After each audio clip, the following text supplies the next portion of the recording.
Welcome to Yellowbrick Road. I am Jordan, and today we're going to react to some Kyle Kulinski telling us it's so fucking over. But first, don't forget to share, support, hopefully donate to all the links in the description box. Also, please check out the Discord link if you want to join that. We are in that Discord right now. All opinions are welcome. And obviously, all the many tabs you see here will be linked in that same description box for you to look at on your own. Starting with this, which I just thought was hilarious. It's like Candace looking at Charlie in purgatory. Whatever, right? And then Candace Owens being visited from time traveling Charlie Kirk in purgatory to tell her Macron's wife has a cock. That's just like funny to me. But on a not so light note, we have this regarding Patel and Bongino's behaviors surrounding the Charlie Kirk murder. See, FBI Director Kash Patel and then FBI Deputy Director Dan Bongino were focused on strategizing their messaging for X in the immediate aftermath of reports of Charlie Kirk's assassination, according to former FBI agent John Sullivan. You can see this portion right here. And then it turns surreal. He and Bongino start talking about their Twitter strategy, and Cash is like, "Hey, bro, I'm gonna tweet this. Salt Lake, wait, what? Salt Lake, you tweet today. What? Dan, you come in with this, and then I'll come back with this." They're literally scripting out their social media, not talking about how we're going to respond or resources or the situation. He's screaming that he wants to put stuff out, but it's not even vetted yet. It's not even accurate. And that's what we actually saw play out. So these guys were thinking about their fucking followers more so than investigation. Someone who was murdered that they claimed was their friend, that they were fans of this guy, that he's an important American hero, and yet they're focused on their image. And it just makes sense, right? On the way they behave. No one's surprised, basically. Let's keep it moving. Now, this was interesting. Now, once again, I'm sure there's a lot of people that call themselves on the right that say this guy's far left communist, right? But listen to this. What do you think is the best thing he's done and the worst thing he's done? Best thing he's done was the Middle East deal. Yeah. Bombing Iran, backing Israel, and not pretending like, oh, well, everybody in the Middle East, they have equal arguments. No, again, not to bring everything back to Anna Kasparian's dress, but like, really wasn't my intention. Yeah. But where would you be comfortable wearing that dress? Whose civilization looks like yours? What do you think? Well, yeah. As you can see, one of the few things Bill Maher agrees with Trump on is the creepy, devil-worshipping foreign policy stuff. Look at that. Perfect, isn't it? Speaking of that, speaking of Iran in particular, breaking, Trump has said we have a big force pause going towards Iran. We have a massive fleet heading in that direction. And it's like, okay, maybe it's just emergency stuff. He's not really going to launch an attack, but then you hear stuff like this. Or it's according to Israeli Channel 12, the U.S. is expected to complete preparations across the region in the coming days for a possible attack against Iran. And from what I heard, Israel is saying, like, yeah, we're ready too. Like, we're ready now. Because before, maybe it wasn't a, holding back engagement for the sake of peace. Maybe it's you delay things in order to have preparation time, in order for him to make appearances in the Middle East, potentially, or his advisors having meetings there, get some people out of there before you start attacking, move military people around so you can be, ready for a fucking fight. But yeah, it's safe to say he's not the peace president. Let's just call it that. But who knows? Maybe this won't happen. Maybe it will. We'll have to find out, won't we? Unfortunately, it's not up to us, the American people, because I can promise you, overwhelmingly on both sides of the aisle would be strictly against this. And it'd be hard for them to find a reason for it either. Like, they would literally need another 9/11 to happen and blame Iran for it, for people to get gung-ho about, fighting a war with Iran. Let's continue. Now, this is from that same account, Megatron, and he's pointing out something in regards to the X/Twitter algorithm. They can literally, they've been like hamstringing accounts that talk specifically about Israel, and I don't even mean like Nick Fuentes style, like the Jews, right? I mean people just criticizing the country itself and pointing out news stories like this Megatron guy seems to do quite often.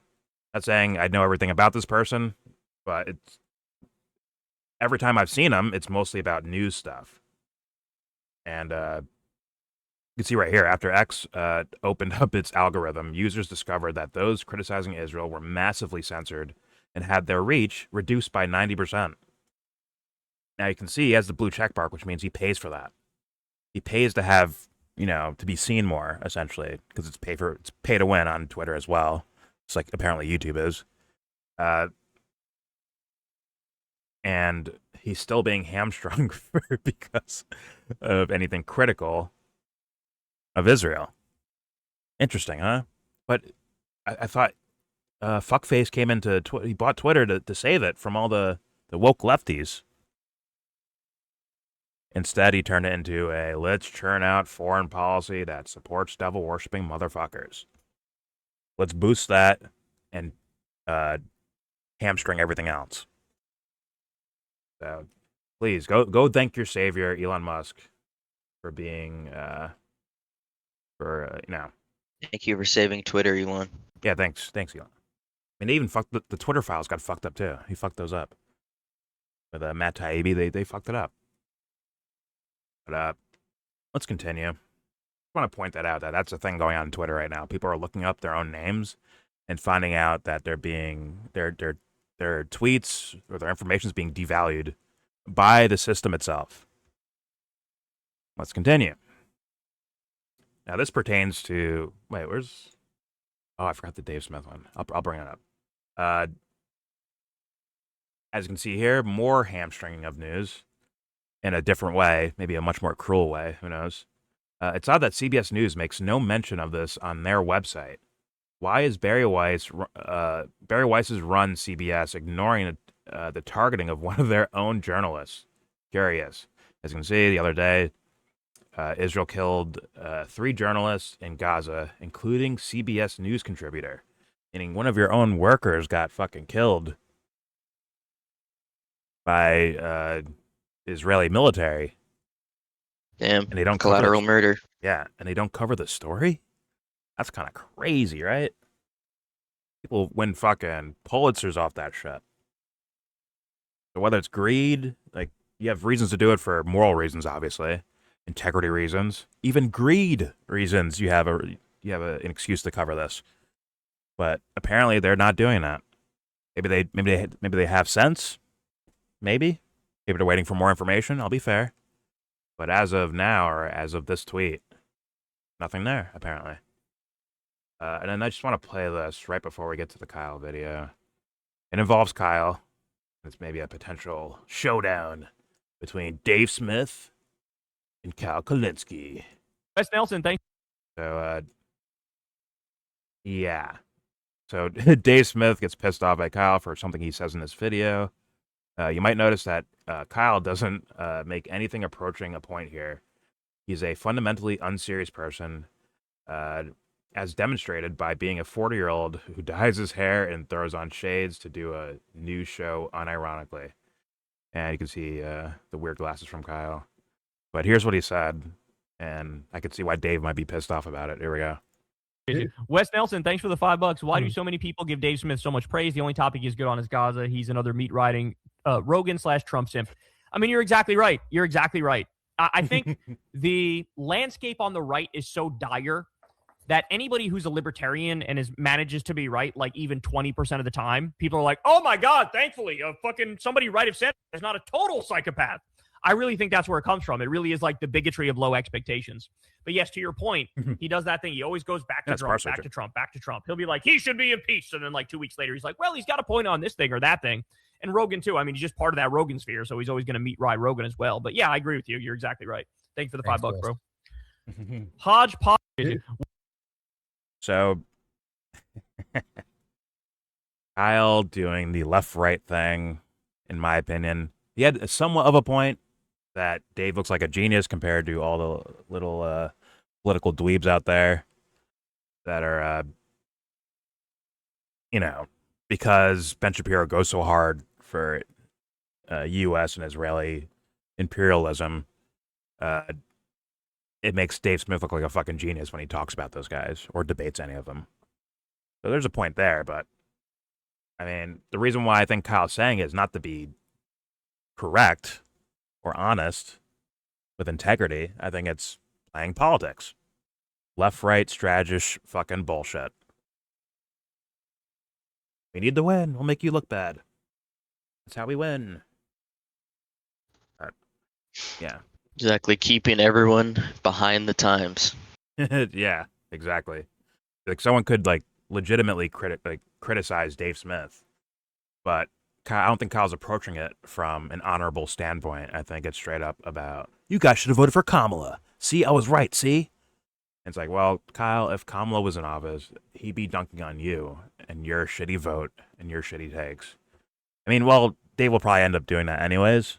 Because, Dave gets into it when he gets shit talked. So I guess we'll have to wait and see if it actually goes down. But for now, we're going to focus on, yes, the midlife crisis. I dyed my hair, I bleached my hair. And Joe told me to say this. I keep forgetting to mention his nipple rings.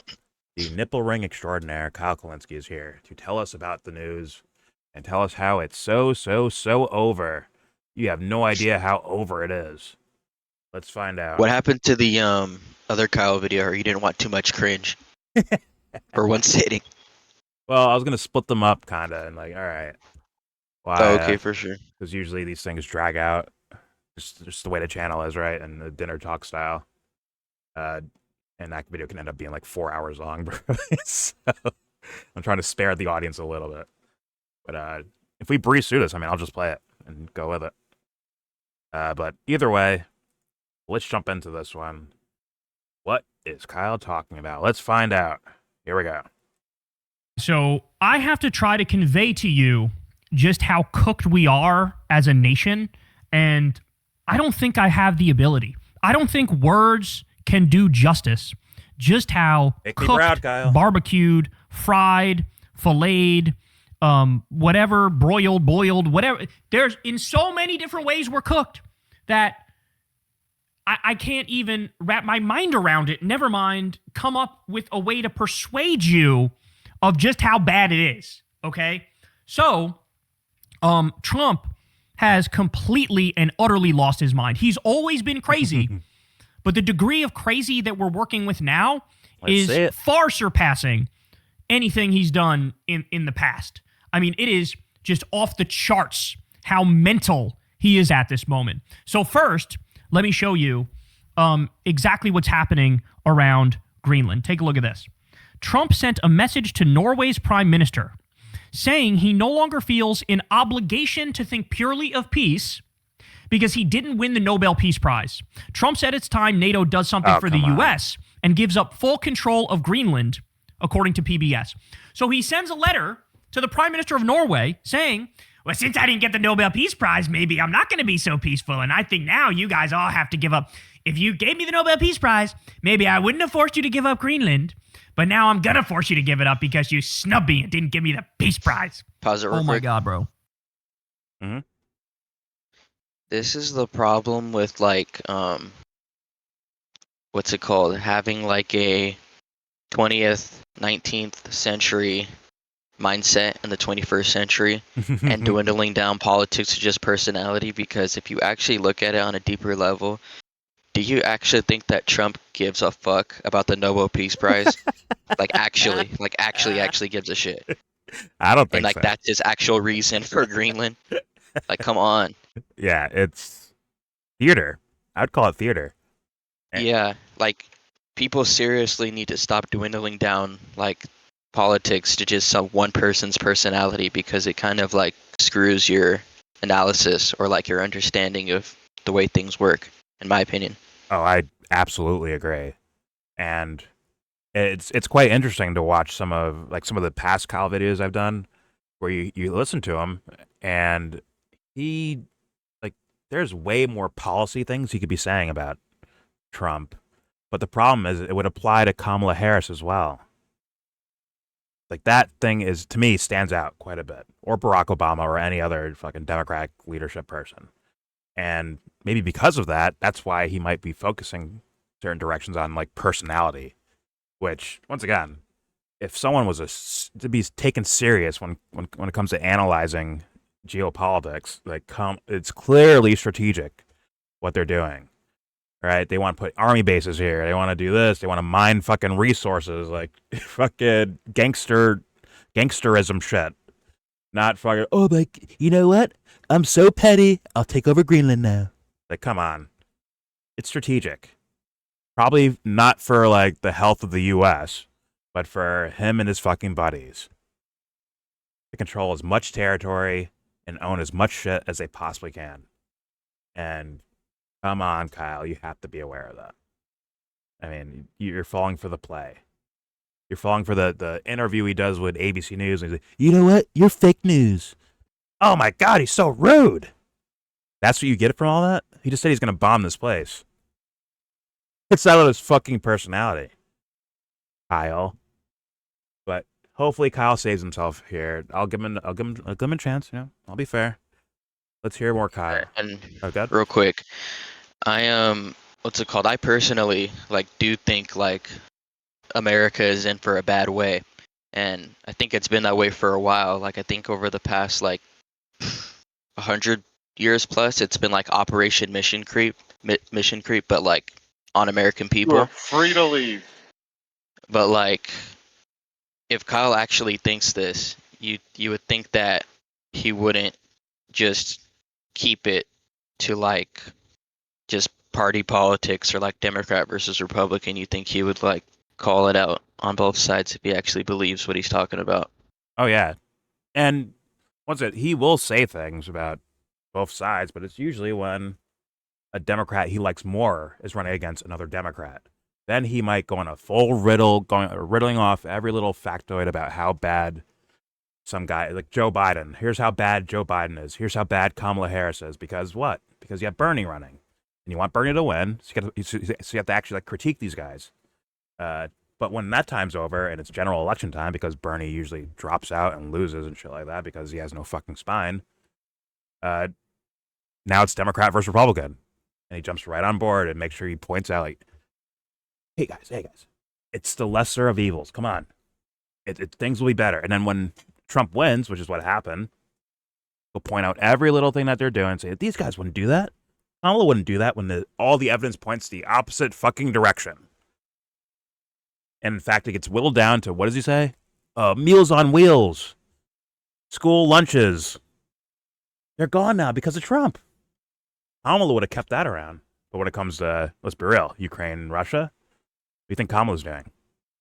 Israel, Gaza? What do you think Kamala's doing? Sudan, Somalia. Biden was bombing Somalia. Not as much as Trump, but he was still bombing it for the sake of U.S. and other partners' strategic interests. They're bombing the shit out of Somalia. Venezuela, these guys, I went over the John Brennan thing. These guys were mad that they didn't bring in the lady to replace Maduro, the Maria Corina Machado. That's what the Democrats were mad about. Yo, bring her in, bro. What are we doing? But the operation was flawless, though. We're the best. Military operation, perfectly done. We just need to replace the leader. It's pronounced macchiato. Machado, dipshit. It's pronounced macchiato. It's not. Go to your Go to your local Starbucks and ask.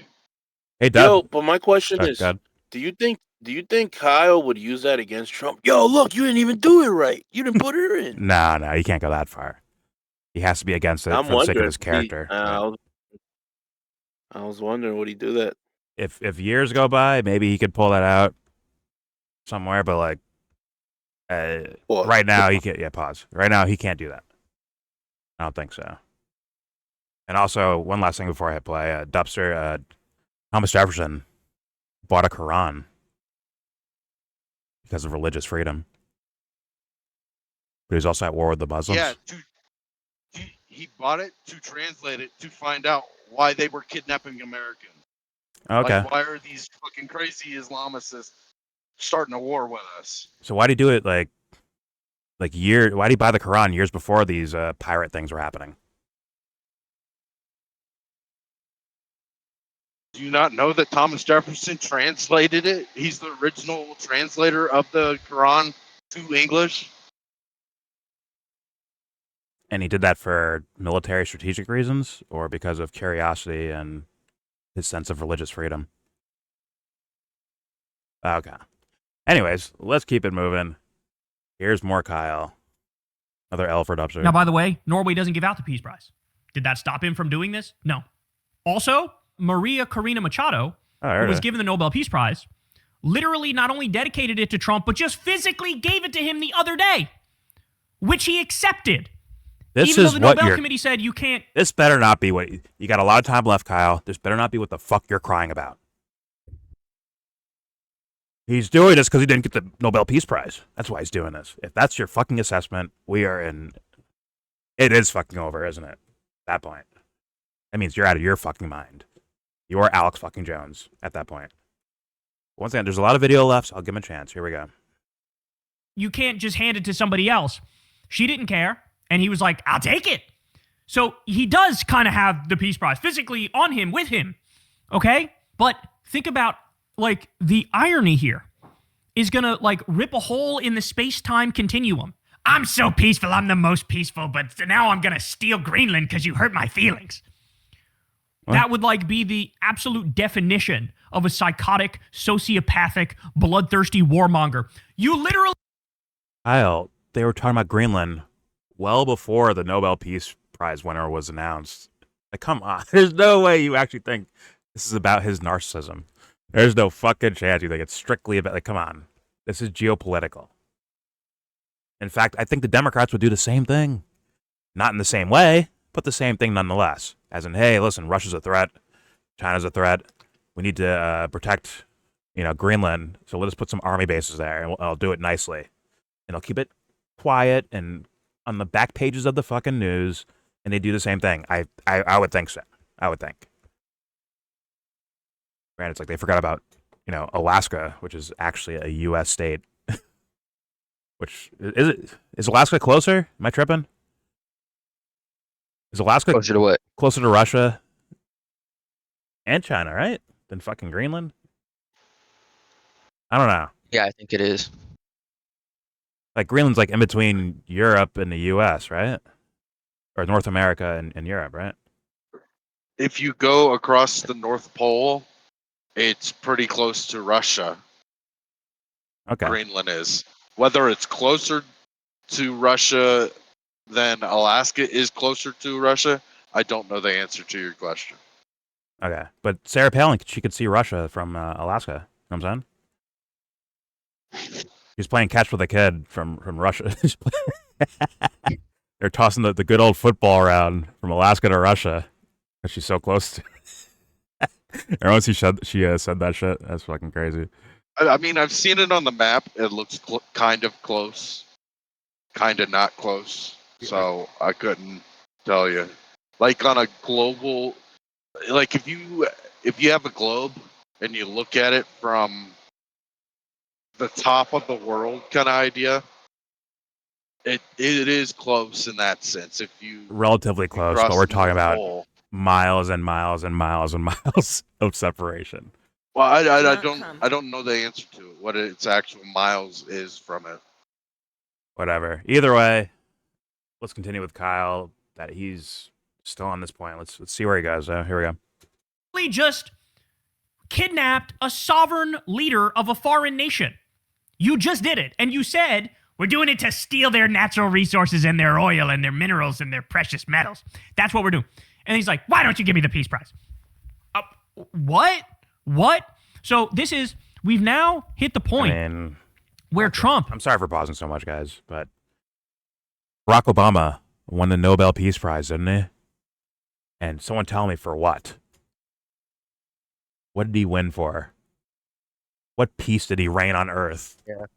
For being a little Ivy League puppet. I think part of it was designating, like, saying that they lowered the amount of nuclear warheads or something like that, or certain missile types or something like that. But what they were doing was, if let's say there was 4 missiles on one, like, fighter jet or something like that, instead of counting that as 4, they count it as just 1. Oh, that's 1 fucking missile. So thus, it looks like he lowered the amount of, missile capabilities of the U.S. For the sake of peace, but really they just played with numbers. I heard something about that. I heard something like that. Either way, there's nothing peaceful about Barack Obama's fucking 8 years in office. Nothing of the sorts. So, yeah. Once again, we shouldn't even be falling for the little game that's about the fucking peace prize. Like, let's come on. He got the prize or not, I think he'd still be doing what he's doing in all these countries. Let's continue. Has gone beyond comic book villain status. Like, if somebody wrote a fictional character that did exactly this, people would say, that's too absurd, that's too preposterous, nobody's that goofy and silly with their evil. Like, you gotta reel it in a little bit and make it more realistic. It's so insane it's not even realistic, and he's actually doing it. He's worse than a cartoon villain. Jesus Christ. Homie is really creating the Fourth Reich right in front of our eyes, man. He really is. Then we get to this. Breaking, President Trump announces a 10% tariff on Denmark, Norway, Sweden, France, Germany, the UK, Netherlands, and Finland beginning February 1st. The tariff will be increased to 25% beginning on June 1st. Tariffs will remain in effect until the U.S. reaches a deal to buy Greenland. It's time for Denmark to give back, Trump says. Bro, you're tariffing like all of our top allies. He's tariffing our top allies, trying to coerce them and extort them into giving up Greenland. Okay, do you not understand the long-term consequences of this, y'all? I don't think you get it. I really don't think you get it. Like, it's over. Remember, I've always told you guys, Trump is acting in a way where he's like trying to force the hand of the world to get off the dollar as the world reserve currency. And he's only speeding that up.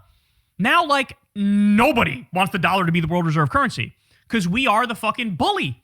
We're the big bad bully in the world. We're the one that doesn't respect sovereignty and rights and independence. And the world's going to go, why do we work with you? China, at least, is not psychotic, and they're good to their word. And that's exactly what's happening. Okay. Pause it. Yeah, go ahead. But Kyle does understand that whole, like there's many different reasons for why people are finding dollar alternatives. Mm-hmm. That's like including like the decoupling of gold, America doing illegal sanctions for the past like 30 years, 40 years. Yeah. Like many different things.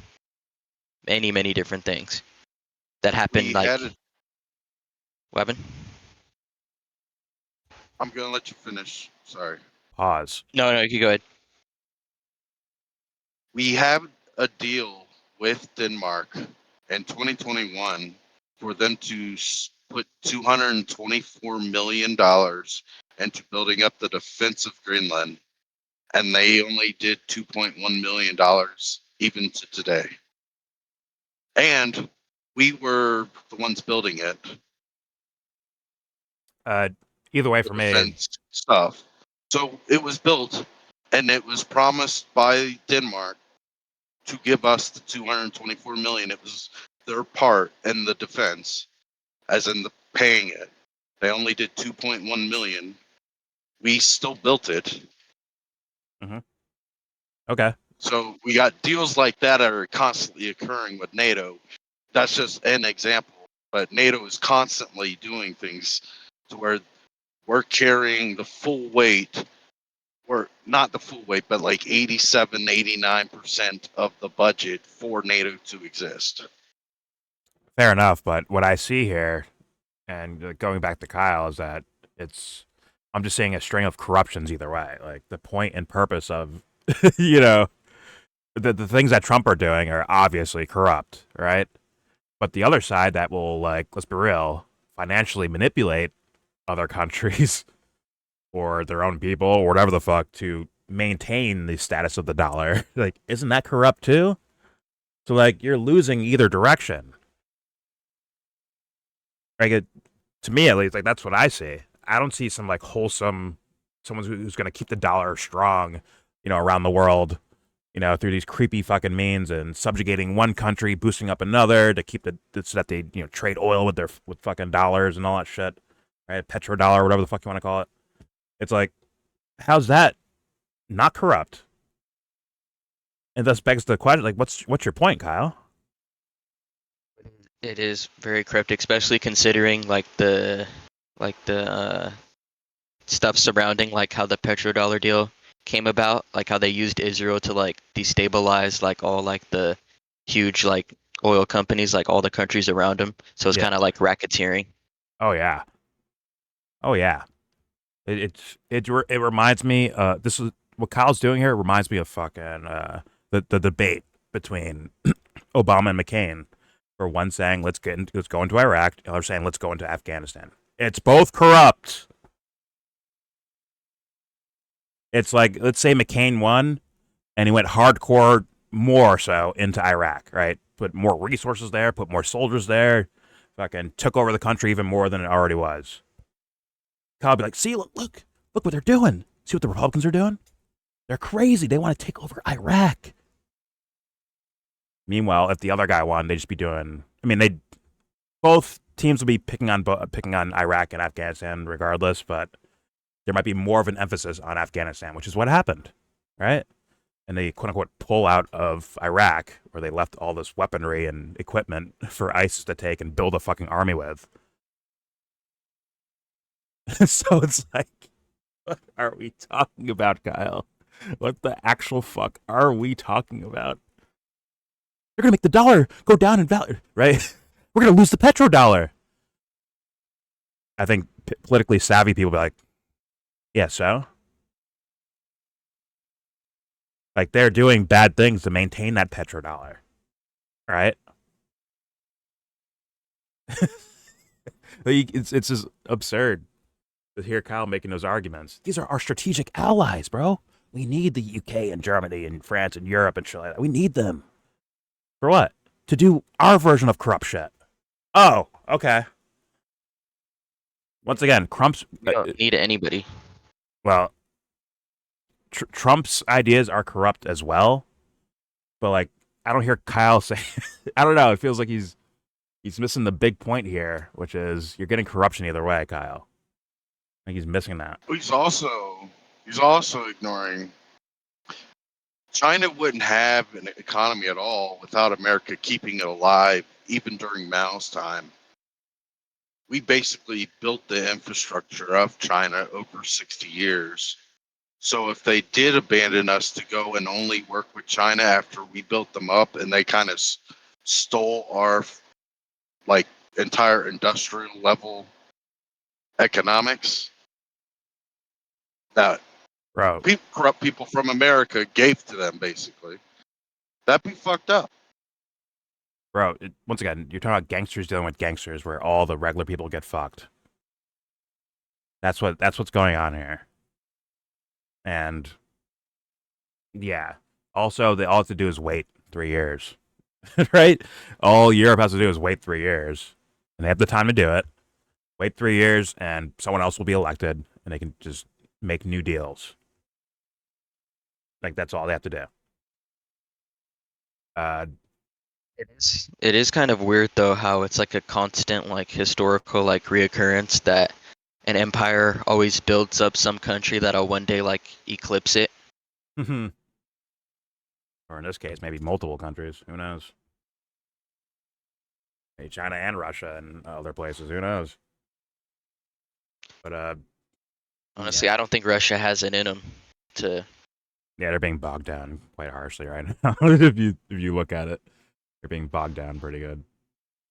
But yeah, just it's funny I was saying that about Maduro, right? Where the opposing team, the Democrats, if you will, were all for it, except they wanted just a little bit different. They want that Machado lady in there, or back in the past, Juan Guaido, which I think both sides wanted in there. So it's just like, it's like, look, they uprooted the fucking president of Venezuela, right? Yeah, that's corrupt. But the other team going in there, they do the same thing, but just sort of have a different leader be replacing Maduro, instead of leaving it to the, vice president. But all right, let's continue. Here's more Kyle. Here we go. And maybe real quick, maybe like also like news outlets like CNN or MSNBC wouldn't be talking about like the removal of Maduro, like all the way up from like the bombing of the boats all the way to like the actual removal. Like maybe if it was like a Democrat in, they wouldn't be saying anything. I think they'd just use different. The Democrats themselves would just use a different strategy to get accomplish the same goal, right? They probably do a lot more towards economic pressure, but then again, right? The Biden administration upped the bounty on Maduro for being what? A narco trafficker, right? All Trump came in and did was add more to that bounty, but also call it narco terrorism and give himself the right to fucking blow people up in the middle of the fucking ocean. But any of them could do that. Some might keep it more quiet. Trump might be boisterous about it, but yeah, let's continue. Here we go. So we do this, which is just like, it's that meme of the U.S., a drawing of the U.S. and stabbing itself repeatedly with a knife, and it's the other countries looking at the U.S. like, what the fuck? That's exactly what's happening here. Here's Stephen Miller, one of the shadow presidents. We need to be allies with Macron, he comes man. out and he said the following. You literally can't make this up. Denmark is a tiny country with a tiny economy and a tiny military. They cannot defend Greenland. They cannot control the territory of Greenland. Under every understanding of law that has existed about territorial control for 500 years, to control a territory, you have to be able to defend a Kyle's territory. vape pad. Did he stop A vaping? politician in Denmark came out and said Stephen Miller has the psychology of a rapist. And that's exactly right. What he's describing is, well, wait a second. If you can't defend yourself, why wouldn't I have my way with you? Is that how it works? You see a female that you find attractive and you know you're stronger than her, so like, hey, I can do whatever the fuck I want to her. What's she going to do? She can't stop me. This is what he's using. This is the rhetoric, mindset Kyle. he's using for international affairs and geopolitics. That is insanity. But once again, Kyle, the counter is what? They show up in nice suits and be polite, and yeah, we're taking parts of Greenland for U.S. interests. It's the same fucking corrupt action. That's where I'm getting lost with this guy. Like, all right, here we go. He'd rather have them like fine dine them and fucking put a day rape drug in their drink. Buy them dinner first, Look, they'll be asleep. They don't even know they're getting raped. They won't know. All good. All right, here we go. That's so insane.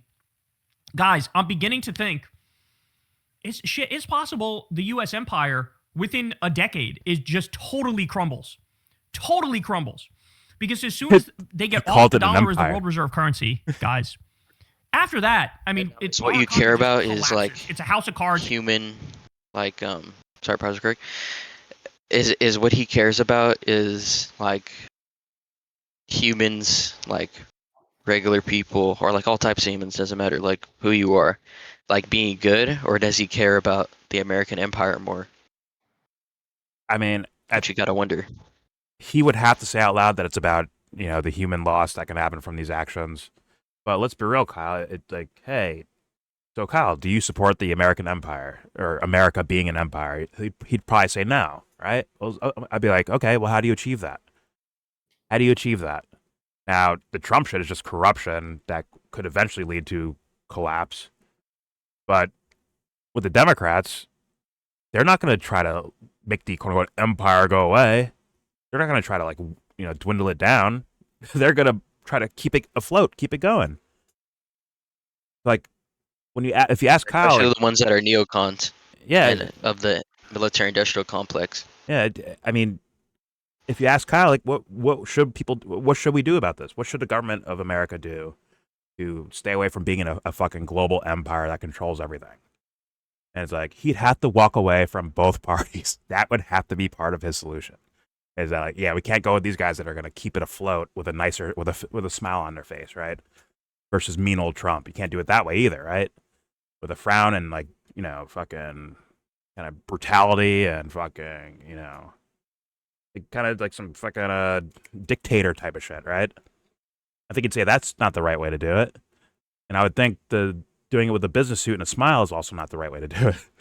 Or it's not the, thing you need to dwindle down an empire and stop being an empire. So it's like, he'd have to walk away from all these parties in order to have like a real, to me at least, realistic solution to the dwindling down of U.S. empire. Yeah. Yeah, exactly. And Kyle needs to seriously reflect on the fact that, like, can he simultaneously, like have America be an empire while he's like promoting all like these like virtue signaling like good things he wants, quote unquote. It's like, I don't think you can have both. Yeah, you can't, because the guys that can't have your cake and eat it too. When it's general election time and he has some, scary looking Democrats that are running against the scary looking Republicans, boosting up the Democrats will do the exact opposite of helping you get the more of the leaders that you like as a presidential candidate and running the government. It's not help. The only way it helps is in the sense of how bad they're going to do in the eyes of the American people. That's the only thing. But that's just asking for destruction. You're asking for fucked up things to happen so that they can be eventually replaced by what Kyle would call better people. That's all I can see as any type of reason to vote for any of these teams. It'd have to be that like they're going to be so bad that it's going to help us, because people will realize they're so fucking bad.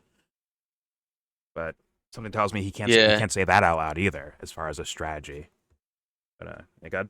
And they've been pushing this like lesser evils bullshit since like the late 60s. So it's like, how long until it's like not that at all? Because maybe in like 1970 it was like 10 points minus like lesser evil, and then by the 80s it was 5 points, and then by the 2000s it was 1 point, and now it's like 0, and then now you're going into like the negatives. You know what I mean? Yeah.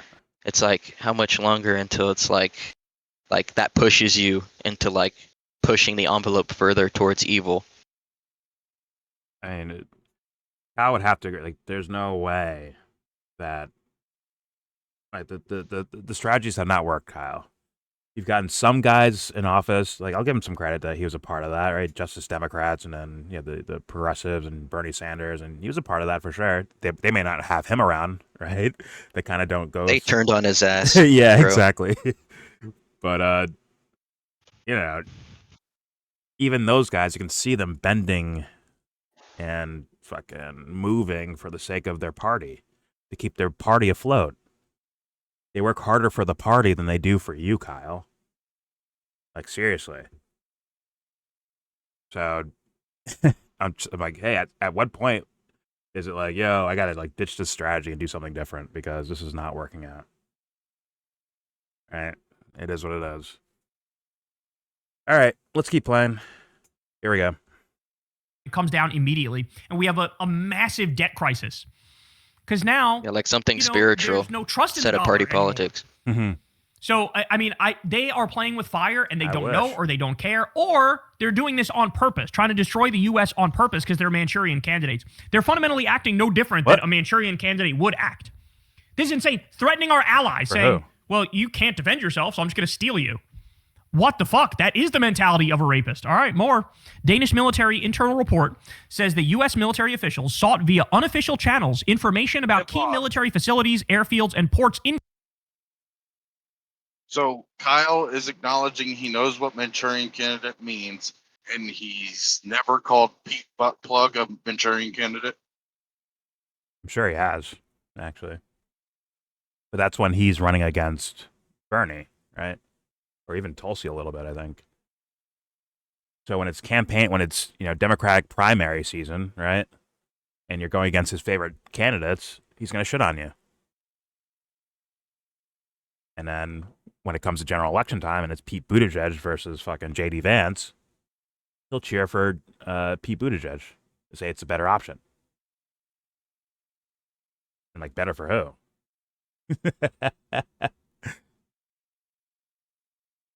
It's yeah. Oh, if these guys win, the empire will collapse. But if these guys win, they'll maintain an empire. Wait, how am I winning? How'd I win? Exactly. All right, let's keep on. Here we go. Our allies saying, well, you can't defend yourself, so I'm just going to steal you. Allies who also what the fuck? That is the mentality of a rapist. All right, more.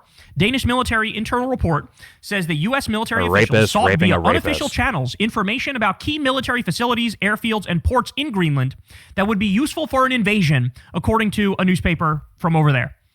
So that's evidence the U.S. is serious about stealing Greenland.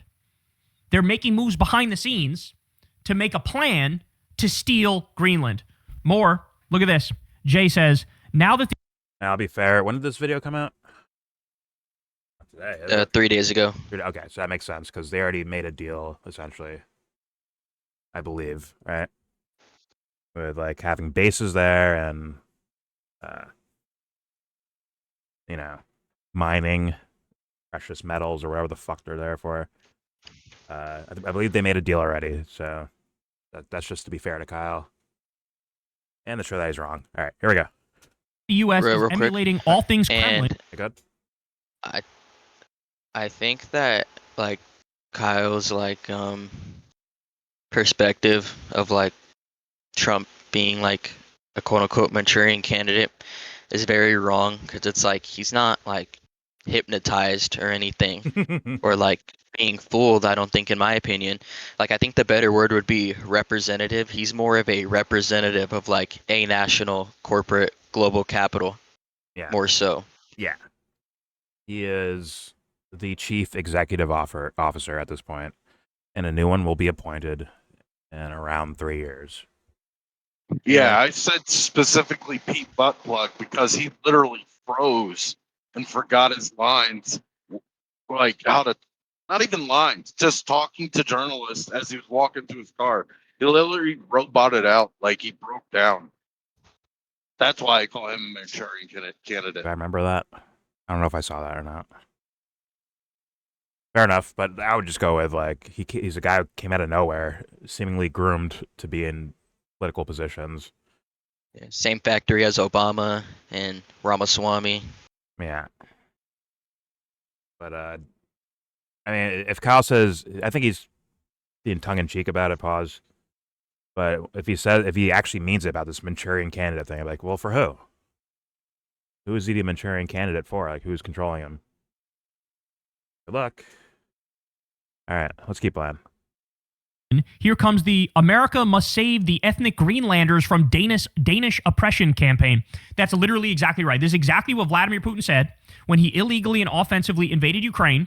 He said, well, there's ethnic Russians in the east, and so we're protecting them. So we're really conquering Ukraine and stealing Ukraine for the good of Ukrainians. And now you have the New York Post. Greenlanders speak out against Danish rule. Quote, they stole our future. So now they're bothering to try to do we want to come save them and give them freedom and democracy. Like, oh my God, are you fucking kidding me? Whoever ran this headline should be launched into the fucking sun. Is this new to you, Kyle? I know. This is insulting all of our intelligence. It's like with Venezuela where Trump couldn't stay quiet about the real reason, and he's like, I'm stealing the oil. Whereas in the past, they would have said, oh, it's freedom and democracy, and we're trying to liberate them. Now, I'm stealing the oil. I mean, democracy or something. I mean, he's a dictator or whatever. Like, what's the fucking difference, Kyle? What's the fucking difference? Exactly. Like, back to the analogy of, seeing someone across the street getting raped versus, like, fine dining. Like, what's the difference? It's rape at the end of the day. Yeah. So I'm like, it's like he wants the,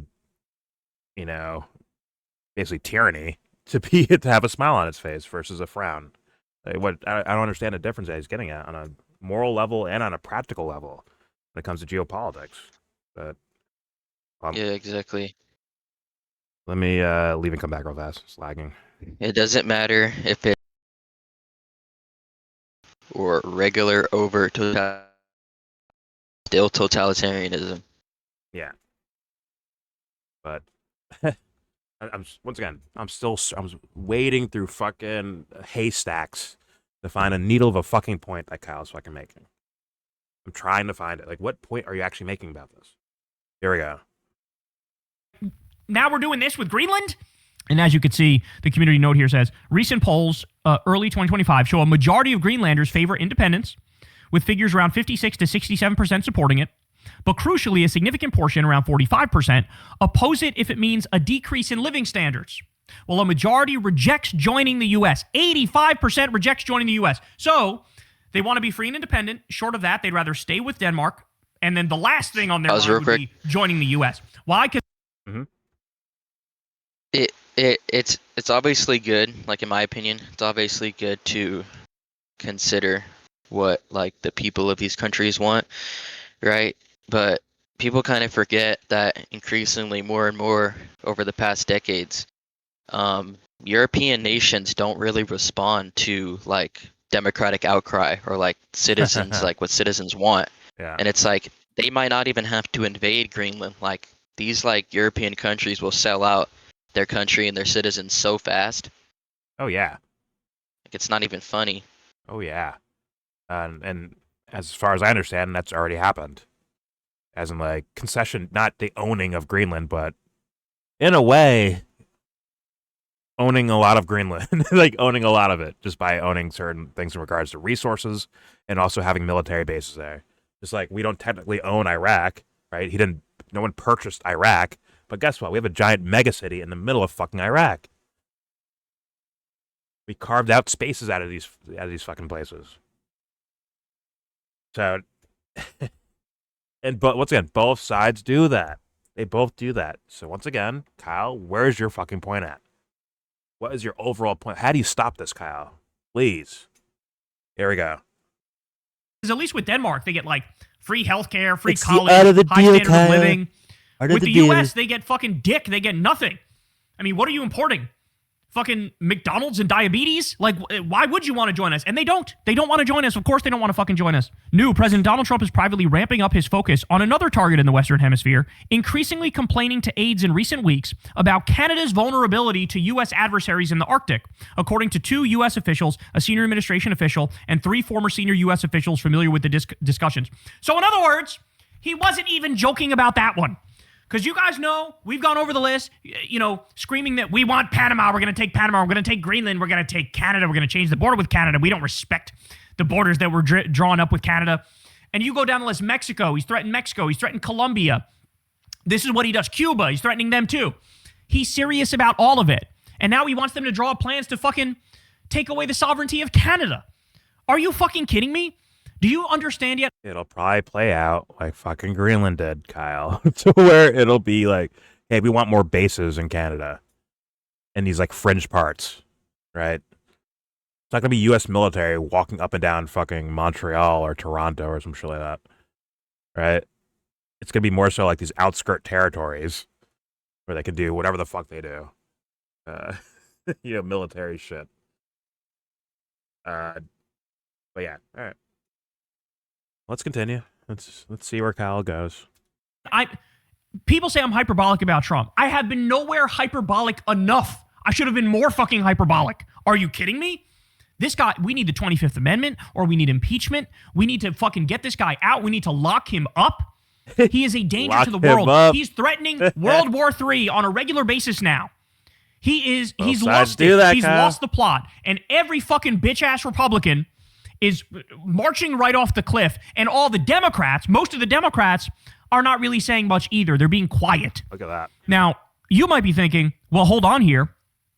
Let's see what even Republicans got to be like. Behind the scenes, they got to be like, I don't know about this, right? Wrong. Listen to what Ted Cruz says about it, this fucking weasel. When it comes to Ted Greenland, Cruz I represents want to commend Republicans? President Trump for being single-mindedly focused on America first, on U.S. economic interest and U.S. national security interest.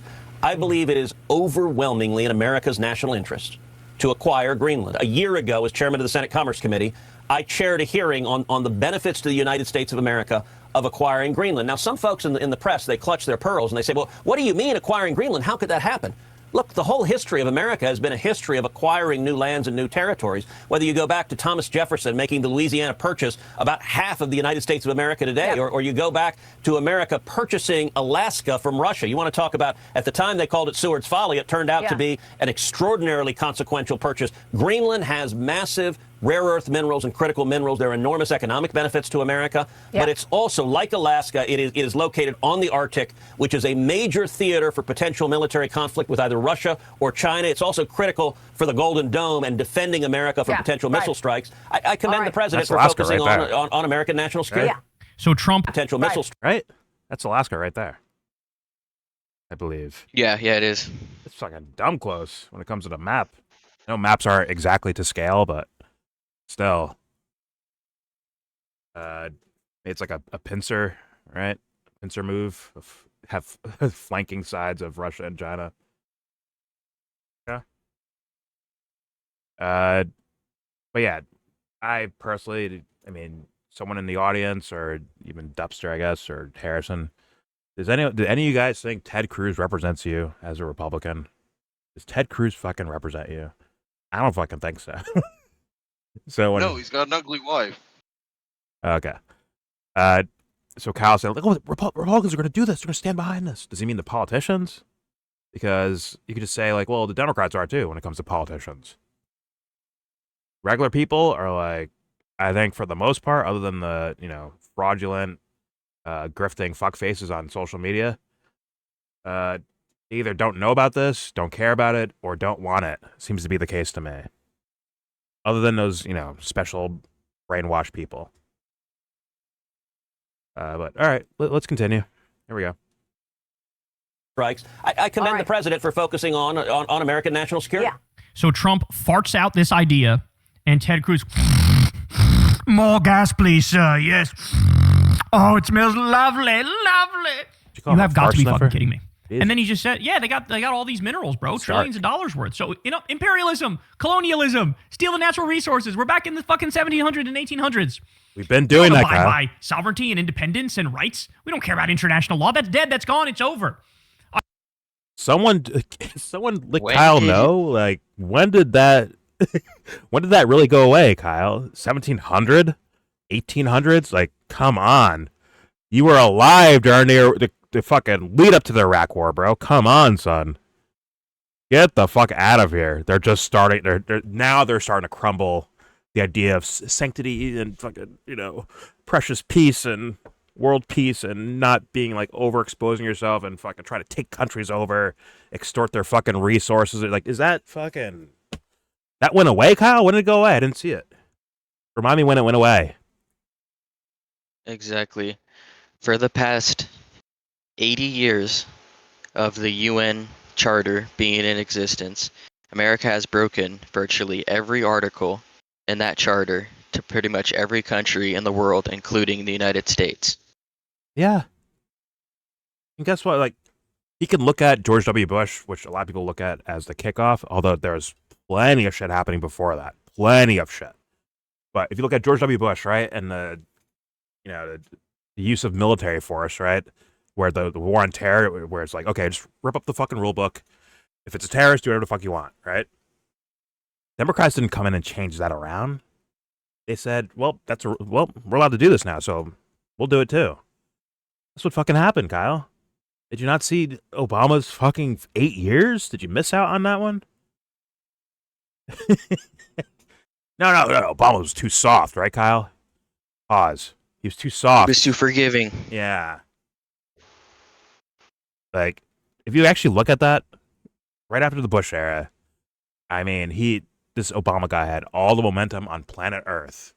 All of it. They gave him a fucking peace prize for doing nothing, but, like, they gave him all the push in the world as far as, like, regular people. Like, oh my God, hope and change. Oh my God, even the inaugurations are peaceful and fucking people celebrating, and there's fucking music playing on the radio all day and night about this fucking guy. He had the fucking Senate and the House. He had all the momentum in the world to fucking Anyways, Hi. he had all the momentum in the world to fucking. Turn myself. He could prosecute these motherfuckers that did all these blatant crimes.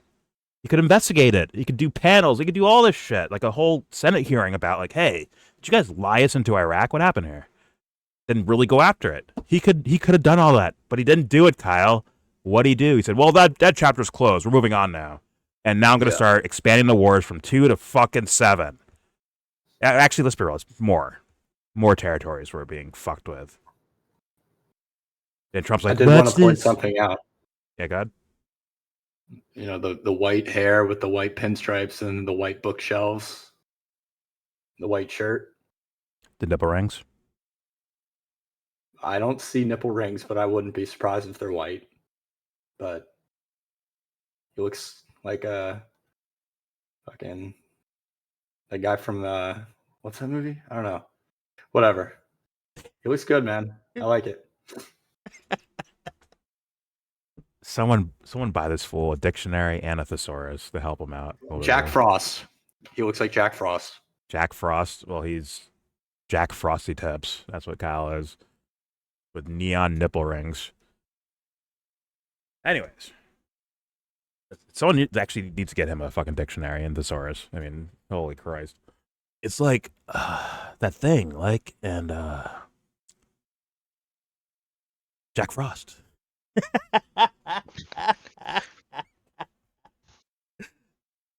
Anyways, let's continue with more Mr. Nipple Rings here. So someone actually got mad about that, by the way. When I first came back to YouTube again, and one of his fans commented like, "Yo, you don't even know if he has nipple rings, bro. Shut up." I'm like, yeah, why are you responding to that? There's speculation at this point. So viewers, they were so pissed. No, they were pissed. I was making fun of nipple rings. How do you know he has nipple rings, huh? It's a hater. All right, here we go. I commend the president for focusing on American national security.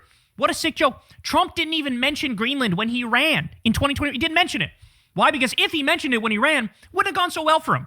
You can't do the no new wars shtick, and then as soon as you get in there, how about 7 new wars? Let's do 7 new wars. And that's exactly what's happening. He's doing all these new wars. And that's why he didn't mention it on the campaign trail, because nobody's for it. Guys, the lowest poll I've seen supporting stealing Greenland in the U.S. is 4%. The highest is 14%. Now, by the way, the fact that 14% hit that in any poll is like those people need to be fucking locked up. Those people need to be in mental institutions. They're not okay. They're not okay, right? But having said that, that's your window, 4 to 14%. And he's like, yeah, I don't give a fuck. I'm going to do that shit. And here comes Ted Cruz to tell him that his farts smell like fucking roses.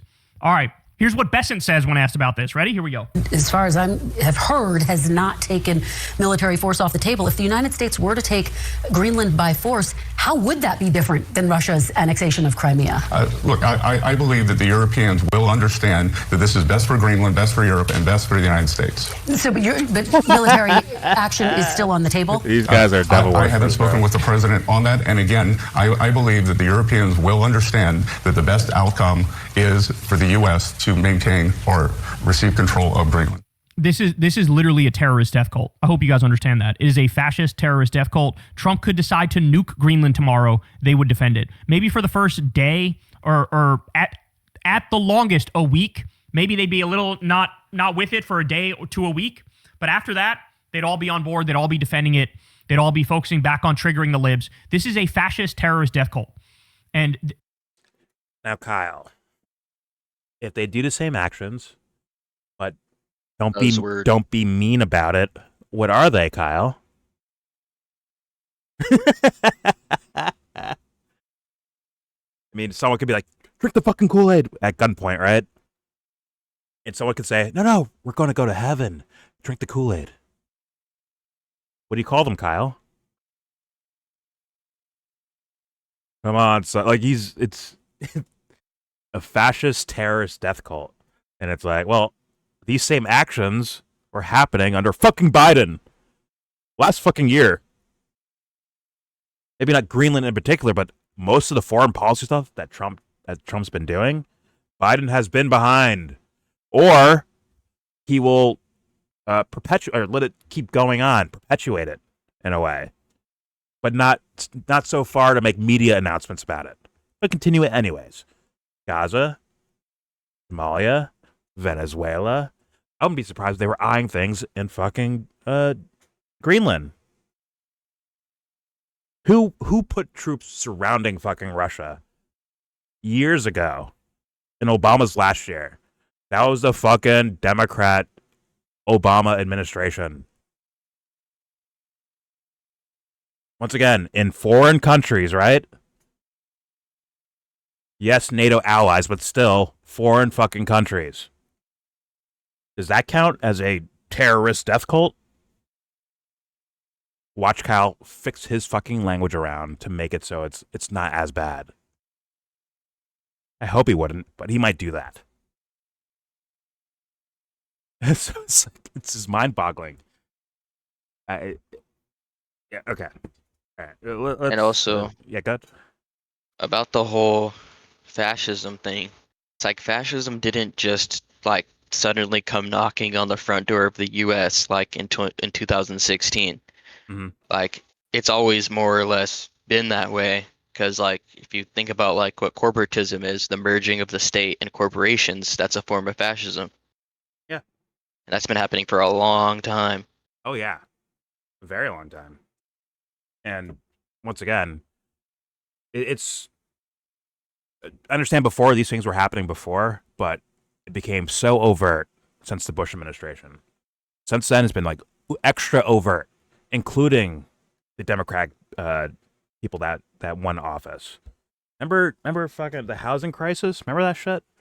And motherfuckers are going from Goldman Sachs to the Obama administration, then back to Goldman Sachs, going back to doing weird hedge funds things. Like the people that were creating the problem were riddled throughout his fucking administration. And some people say picked his fucking cabinet for the most part. You know, the Timothy Geithners of the world and shit like that. But yeah, revolving door. Look at that. So it's like these things are not brand new, but he's making it sound like this is. I mean, I get, I kind of get it in the sense of like Trump's been so overt, like extra overt. But guess what? The same core of the policies have been happening. They've been happening. All right, there we.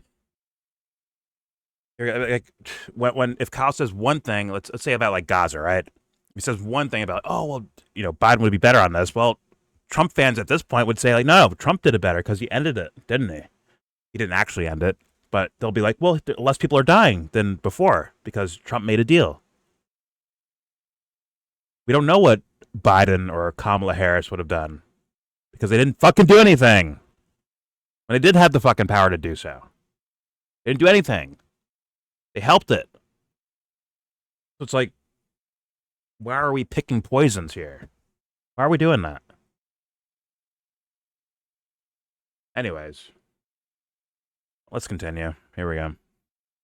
I can't wait to watch Kyle. Like the way history will judge this. This is the Fourth Reich. We're looking at an attempt to create the Fourth Reich. That's what it is. Here's another Republican, another profile in courage here, Representative Mike Turner. Listen to what he says about Greenland. If we're talking about Greenland, this is not art of the deal. This is more the dating game. I mean, we need to be more on, how we would be a partner, not more how we would be compulsory. And this certainly isn't the type of language that someone should be using and trying to ask someone to join you in a partnership. It's so insane to me that this is viewed as one of the more reasonable Republicans. Well, instead of just like raping Greenland and stealing Greenland, you have to like be nice about it and smooth with it and act like you're dating. You got to try to woo them and charm them. That's the idea. That's the Democratic Party, Kyle. Have you not noticed? Holy shit. All their language in regards to Syria during the Obama administration, their language was like, these guys are fighting for their freedom. It's for freedom for the Syrian people. So we're going to give their goons of goons weaponry to take over Syria. But they used nice language, Kyle. They did. Moderate rebels, remember that, Kyle? You remember that, don't you? Strategic targets. Right? unfortunate collateral damage, huh? Instead of saying like, what the fuck it actually is, they use these fucking euphemisms. I think that's the word. Whatever. Sorry, Jesse. Go ahead. It's embarrassing. Yeah. So, yeah, he's basically saying all of these things are Republican things and acting surprised. But yeah, that moderate rebels thing, like we were actually working directly with terrorists, right?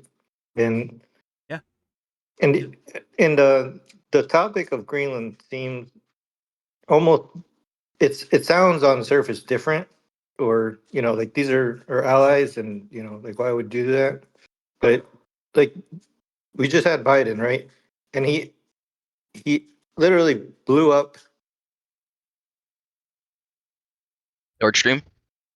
Yeah, that was not just it was Russia, but it was also Russia's partnership with Germany, an actual ally, right? Like it's part of the Union, part of European Union.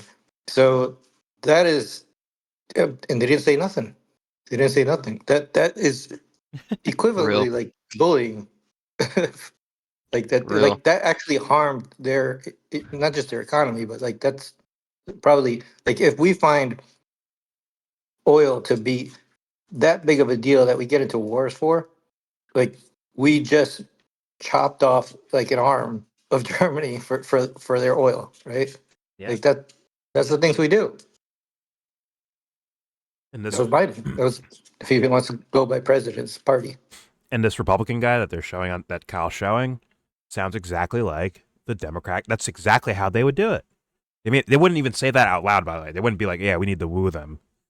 But that would be their strategy of getting that done. And I can't see how Kyle can make an argument that it's not possible that a Kamala Harris administration wouldn't try things like that. You'd be outside of your fucking mind. They're already trying to surround Russia. Once again, in foreign fucking countries, right? Why not Greenland too? Why not? Like, is that out? Like, it's this guy's like a weird. He's a weirdo, man. Kyle's a fucking weirdo. He's Alex Jones to me at this point. I understand how bad Alex Jones is when he talks out loud, but like, if you actually listen to what Kyle's saying, like, this is just as out of bounds as Alex Jones is. Right? They both claim to be outside of the political spectrum. Right? They're like, hey, man, I'm not, I don't work for the Democratic Party. Alex will say, like, yeah, I don't work for the Trump administration. I'm just a truth teller.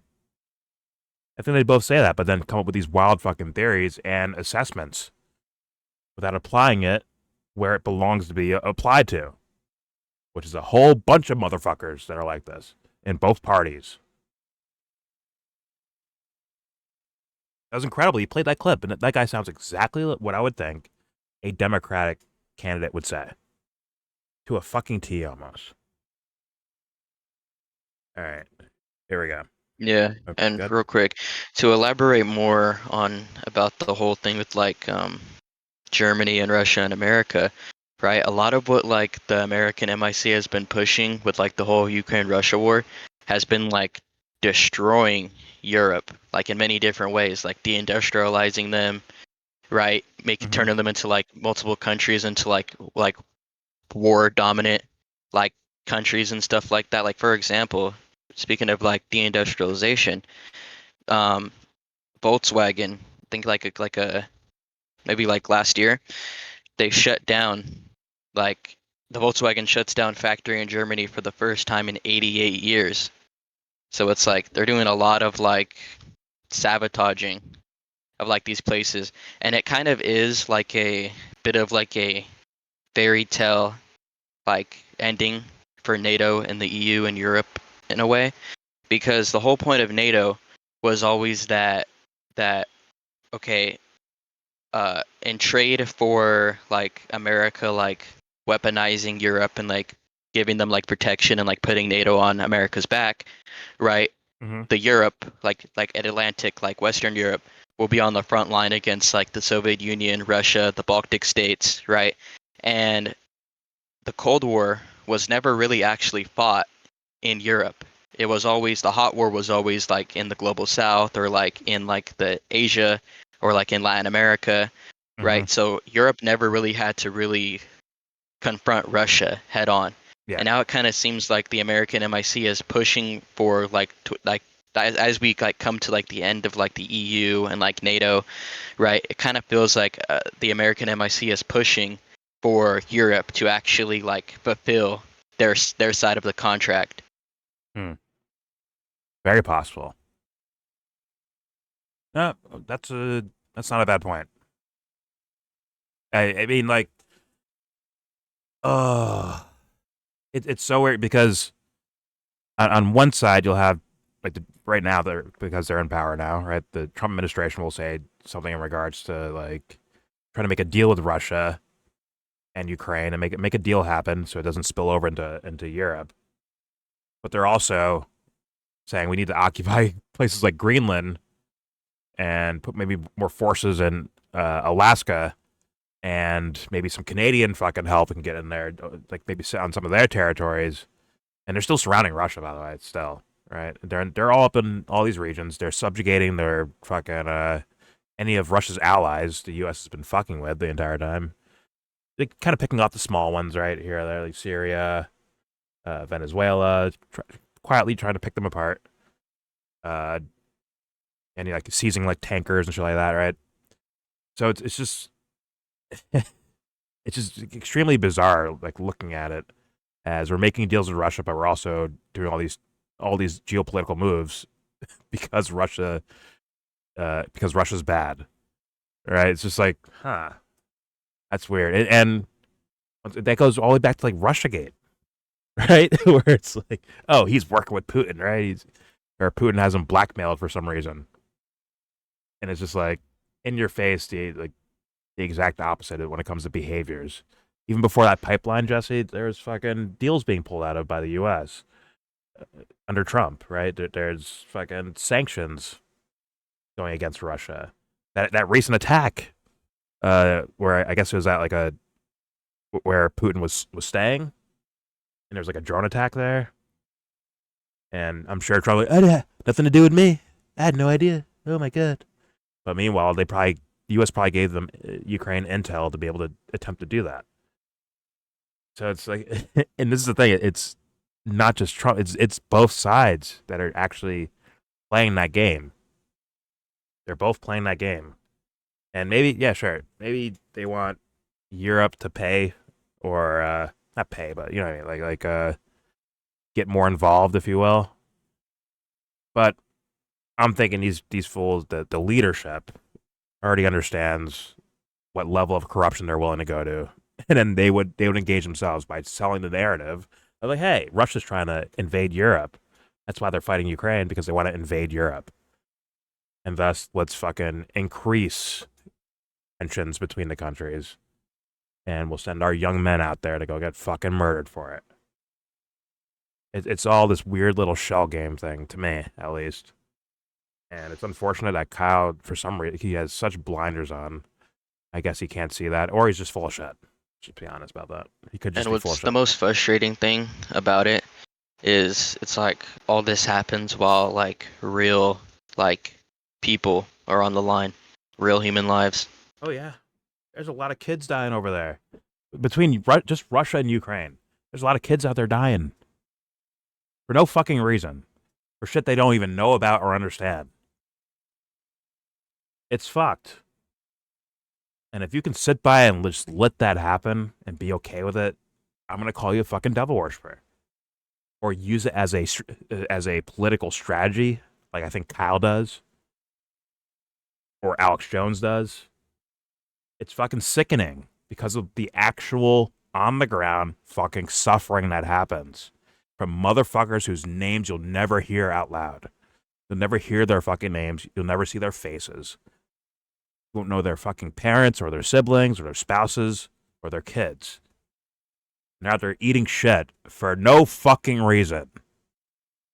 And motherfuckers stand by and let it happen. Like when people talk about lesser of two evils, like how Kyle will say Democrats are lesser of two evils of Republicans. Alex Jones will say Republicans lesser of two evils of the Democrats, right? Just remember, your lesser of two evils just might be the very last evil somebody sees in their life. Oh, exactly. I said this before. Kyle needs to make a poster or a T-shirt or something saying, for every poor little kid that gets fucking blown up, go to their parents and say, hey, at least, the better person's in office now. Go tell them how better things are. But this is the dumb fuck world. Like, that's what this left-right shit does. That's what I'm saying, Hickory. It's like this left-right shit gets people to like really turn their moral senses off for the sake of their team winning. And when their team does win, or if it does win, the results are like, well, this is what what's the saying? This is what you voted for. Enjoy it. But don't worry, they don't have to feel bad. Like, it's not me, it's that guy doing it. He lied to us. We got tricked. It's not my fault. I got tricked. Instead of like being like, I don't know, an adult and owning the shit. Own it. And do your best to turn that shit around. But that might be too much to ask of people. Yeah, like me personally, I own every time I was like tricked by a politician or tricked by some bullshit in politics. Like I don't try to rewrite history or anything. I'd be like, oh, I was always for this, or I was always against this, or I was always like that. Like, no. Like, people grow. Yes. I mean, people are treating it like a war of attrition. Like, all right, I lost this battle. Let me move on to the next topic and try to win there. Like, what? Just sit back and assess, my man. You're not getting anything out of this unless you sit back and assess what's going on. Come up with some real fucking answers that you came up with, that you really thought about. Instead of just fucking hopping on to the next topic to make sure your fucking team wins. I mean, there's nothing more loser-like than that shit. But well, let's continue with Kyle. Is it death cults and shit? Okay, here we go. Just like raping Greenland and stealing Greenland, you have to like be nice about it and smooth with it and act like your data. You got to try to woo them and charm them. That's the idea. Do you fucking hear yourselves? Do you hear yourself? So this is the more liberal Republicans. This is their line. Like, yeah, we want to steal Greenland. Yeah, we want to do imperialism and colonialism. Yeah, we want to steal all their shit. Yeah, we want to break up NATO and destroy all of our fucking close alliances. Of course we want to do that. But we want to do it nicely and sweetly. I swear to God, man. Like, all of these people need to be locked up. But it's okay, because at least we have Rand Paul. Because he's a libertarian, right? So if he's a libertarian, what that means is at least he's going to be principled in being anti-war, and he's going to stand. He's got a weird thing about only trying to lock up one side. If Trump crosses this bright red line and illegally and offensively invades an ally. With Venezuela, they were an enemy. It's still against international law and U.S. law to do an illegal and offensive war against them because they weren't going to attack us. But now we're talking about doing the same thing with an ally. Let's see what Mr. Anti-War Rand Paul has to say. You say you think it's unconstitutional. Republican Congressman Don Bacon is saying he might even move to impeach President Trump if he takes military action against Greenland. You've described yourself as one of the president's biggest defenders during his past impeachment trials during his first administration. Would annexing Greenland be an impeachable offense, Senator Paul? You know, the difficulty about saying you're going to impeach somebody because of a constitutional dispute, we have these all the time. I mean, we're not even positive how the court will decide this. So if the court decides one way or another, do we say that the minority have somehow committed an impeachable offense on the court? No, it ends up being an interpretation. So I think it's my job as part of Congress to discuss and check and balance the presidential powers. But I don't think every time there's a dispute between the presidential powers and the congressional powers that is something that we impeach people for. We're literally talking about stealing Greenland. We're talking about bloodthirsty, warmongering, imperialism, colonialism. And his reaction here, don't get it twisted, he used a lot of words. His answer was no. Even if Trump steals Greenland, I will not support impeachment. Guys, nobody should ever, in a million years, ever again, consider ever supporting any Republican at any level of government ever. Period. This guy's he's Alex Jones, bro. He's out of his fucking mind. He's out of his fucking mind. I mean, I'm like, it sucks that I feel the need to like do these kind of whataboutism type of shit. But guess what? I don't give a fuck. It's fucking necessary. All the shit that Biden and Obama did in their 12 years combined. Did Bernie Sanders ask for impeachment? I mean blatantly criminal shit. Like, hey, Al Qaeda, here's money and weapons to go fucking overthrow our country. Isn't that so like blatant, Kyle? Isn't that blatant and fucked up? Now, what the fuck did your fucking teammates do about it? Nothing. Nothing.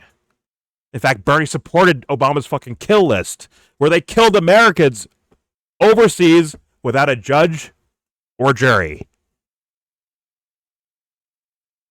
Isn't that brazenly like, that should be impeachable? What the fuck did they do about it? Nothing. Nothing.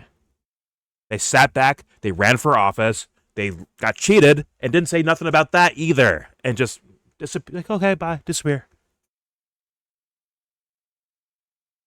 Holy shit, dude. What is he saying? Like, it's insanity. Actual insanity. Here's the weird thing. Watch this. I almost guarantee you Rand Paul has a better voting record on it when it comes to foreign policy than Bernie Sanders does. On foreign policy, his voting record, it might be better than his. His reasons are dog shit, right? About fiscal responsibility. But he might vote no on a lot of things.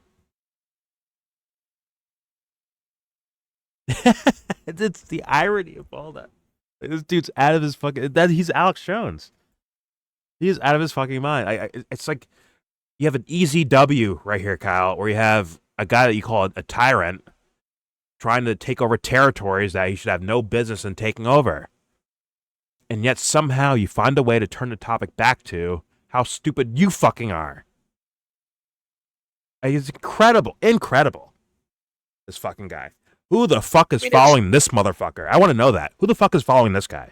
And saying, yeah, Kyle. Yeah, correct. Yeah. Only idiots. At best. Sorry, Hickory. Go ahead.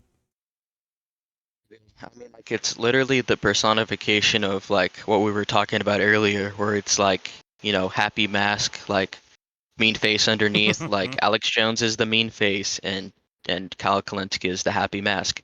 Yeah. Oh, man. Kyle, listen, man. If people ask questions about your character, say, hey, this guy, I think Kyle's full of shit. Watch, I think he's full of shit. I cannot get in the way of that, Kyle. Can't get in the way. I'll say my own opinion, but I can't be like, no. Kyle he's a good guy. He's a really good guy, and he means to do the right thing. He means well. I can't do that for you, Kyle. I understand I'm a random, so that won't mean so much. Probably someone like Kyle or his fans. Look at your subscriber count, huh? Look at you. I got a bunch of those, by the way. Yeah, I got a bunch of those, by the way, from Kyle fans. So these dingbats that they get shown to be wrong and they disappear very quickly. But either way, yeah, Kyle, I can't defend you. If I became president of the United States and they asked me about Kyle Kulinski, like, yo, isn't Kyle Kulinski corrupt?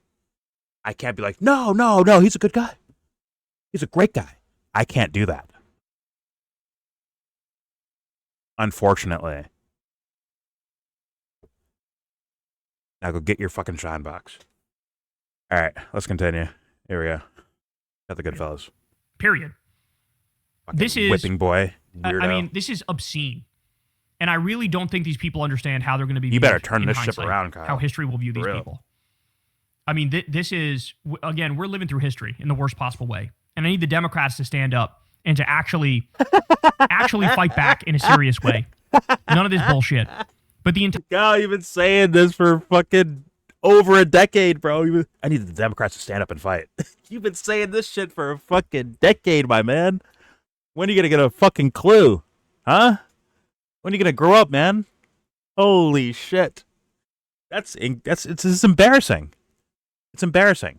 And watch when the midterms roll around, this fool's going to be campaigning his ass off for the same people that will bury his ideas that he claims to care about. Let's continue. The entire Republican Party is fucking lost. They're lost. They're gone. They're done. It's over. You would think they'd look at a poll and realize, hey, Trump has a 35% approval rating. Maybe I shouldn't go down with the sinking ship. But they have no sauce. They have no juice. They have no motion on their own. And so they're just like, fuck it. I'll go right along with the gelatinous, pedophile, war criminal, corrupt goon. Why not? How about this? European Union suspends trade deal with the U.S., Bloomberg reports. Because like I said, not only are there going to be, until they don't. There are consequences people haven't even considered, haven't even thought of, because we got a bunch of fucking incompetent idiots who are running shit. They didn't even realize that the EU has nuclear options against us when it comes to economics. That they can fucking nuke us from orbit if Trump decides to go down this path. Is Kyle How about begging this? for The us far-right to go back AfD to leader. These are Obama the era Trump shit? people of Germany. Nice. Listen to this. The leader says, quote, double standards. We've heard for years of whining about Putin violating international law. Now those same critics are strangely quiet when Trump does what they criticize Putin for in Venezuela and Greenland. Even the far-right Trump people in Germany are going, yeah, the Venezuela thing was completely illegal under international law. It's the same shit that we yelled at Putin for. And now you're doing it with Greenland too? So what they need to understand is you all need to band together. You all need to use the nuclear option against the U.S. You need to nuke the trade deals you have with the U.S. You need to get off the dollar. You need to make Trump realize this is not an option, bitch. You go down this road, you destroy your country, you destroy your presidency, you destroy your legacy. Pause real quick. They already should have invoked it a while. Trump doesn't care about the country. He doesn't care about dollar dominance. He doesn't. This isn't a threat to him. Like, what is he even talking about? Like, he actually I think he's actually fallen for like the propaganda of Trump and the rhetoric of Trump, that he actually thinks that Trump is a nationalist and like he actually cares about countries. He doesn't. He's a representative of fucking a national corporate capital, global capital, not of nations. Yeah, Trump's like, well, Trump will be fine. I know. Well, I'll just trade it in for some euros. I'm good. All right, see you guys later. I'll go live in the fucking Bahamas. I'll live in France. Like, whatever. What does it matter to me? He's chilling. Like, when you see these fucking, let's be real, super wealthy motherfuckers arguing about healthcare when they all get really good healthcare. And we'll have it for the rest of their lives. Now, you would think someone with a conscience, like, even if they have good healthcare, they'd still be like, hey, this isn't right that people aren't getting healthcare. But let's be real. The way these motherfuckers behave doesn't come off as some well-meaning motherfucker trying to, preserve the lives of American people. It's more so just playing the little game, the appeals to the crowd, hey, they're bad, I'm good. And apparently it worked on someone with nipple rings. And we're looking at him. All right, let's continue. This fucking idiot. Here we go. It's embarrassing. Here we go. Ago, by the way, and they didn't. But now maybe they're starting to wake up because Greenland's on the table. How about this, guys? You want to talk about nuclear options? 74% of all insulin used in America comes from Denmark. They could cut that off in a fucking second. 100% of all Ozempic used in America comes from Denmark. 15% of all shipping containers arrive in America come from a Danish company. All three are being discussed within Denmark to halt. That's exactly right. 8.4 million Americans rely on insulin to survive as of 2026. But Kyle, here's the problem, Kyle, is that let's say Trump makes a deal, which I think he already has, and it works out to where they don't lose anything. Let's say they gain portions of Greenland without losing anything. Without losing insulin or Ozempic or whatever the fuck. Does that mean his plan was correct? I thought we were fighting corruption here, Kyle. Meaning, no matter the results, the actions are fucking wrong. No matter who does it or what party they come from.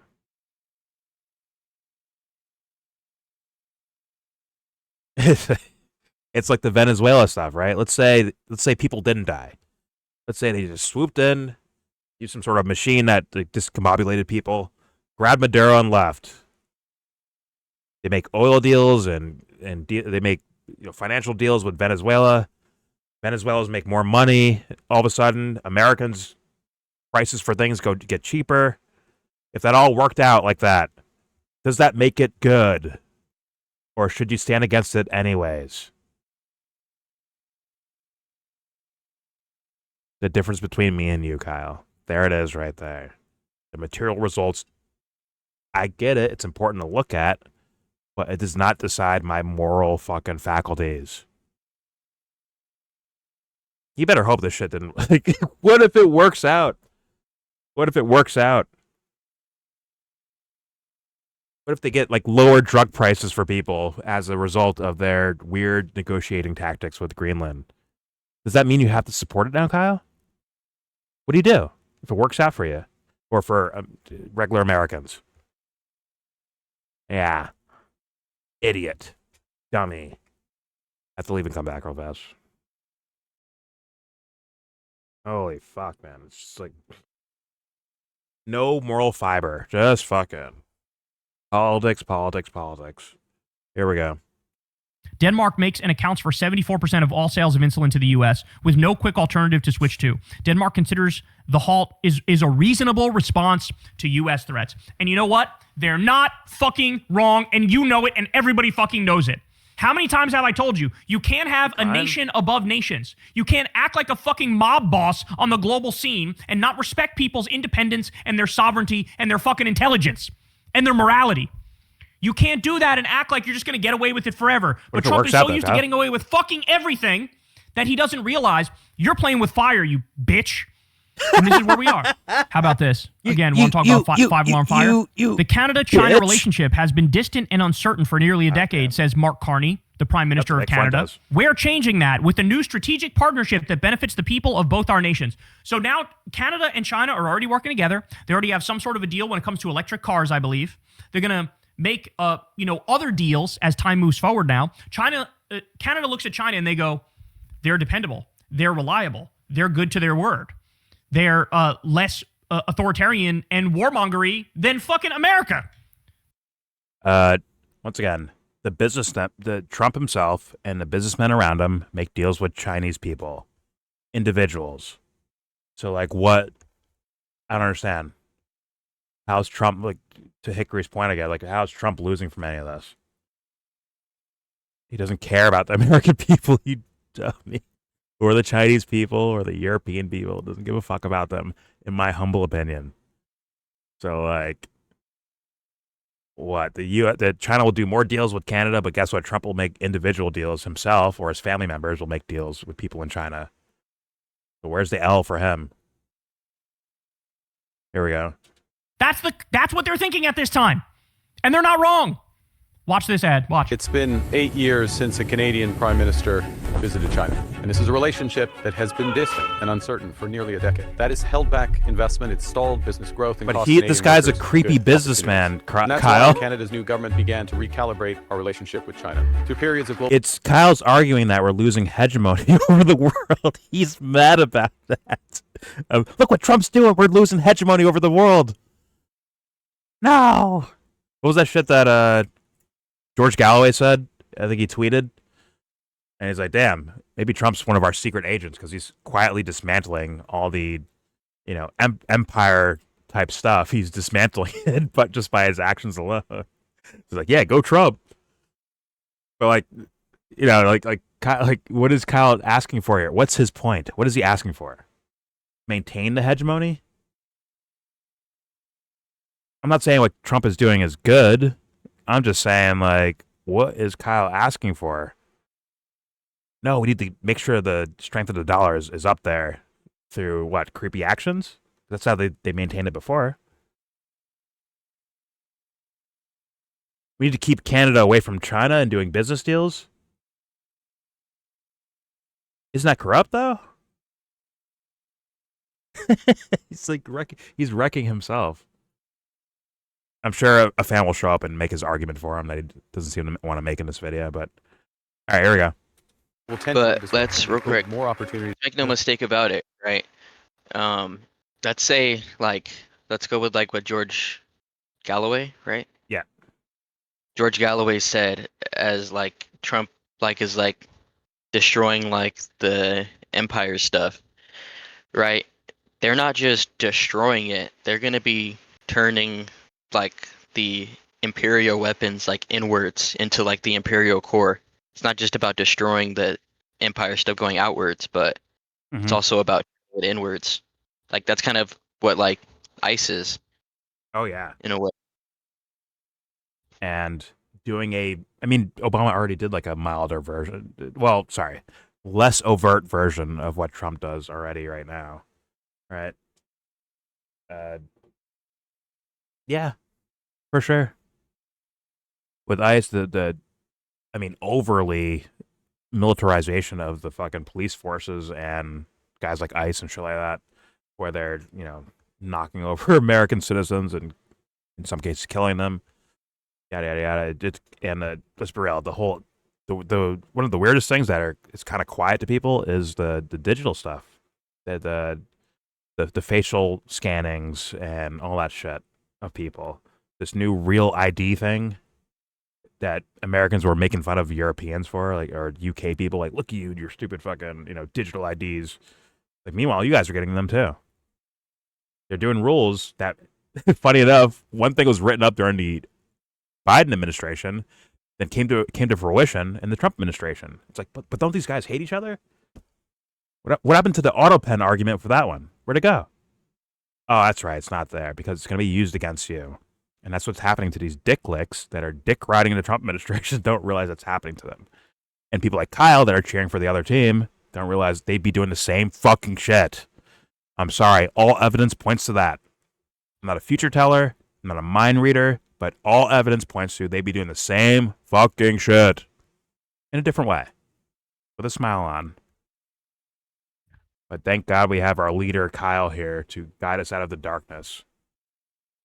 Yeah, and this like, it really reveals to you, like, all this stuff that's going on, right? It really reveals to you, like, the hollowing out of the state, like the expansion of for-profit detention centers and privatized deportation logistics. Yep. You know what I mean? Like, the state increasingly, more and more, is like no longer the enforcer of the law. It's like more so like a broker of, I guess you can say, yeah, broker of violence outsourced to private capital. I mean, this is why I love looking at David Icke tweets, because he hounds these fools.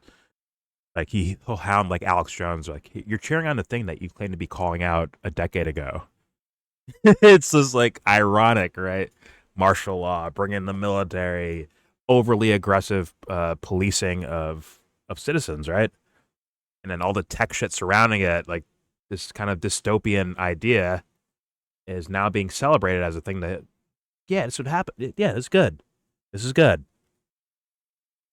And like I said, Kyle, it's like, it makes me wonder, Kyle, like, what if the other team won? Would you be just supporting these? Would you be like what I think they do, which is like be a lot more tepid about how bad it really is? Like, well, but if Trump won, it'd be like way worse, even though the same action's happening anyways. So it's like, yeah. Well, let's continue. What a dumb fuck, Kyle. Not much left. Here we go. For workers, businesses, investors, by working together. That's the opportunity before us now.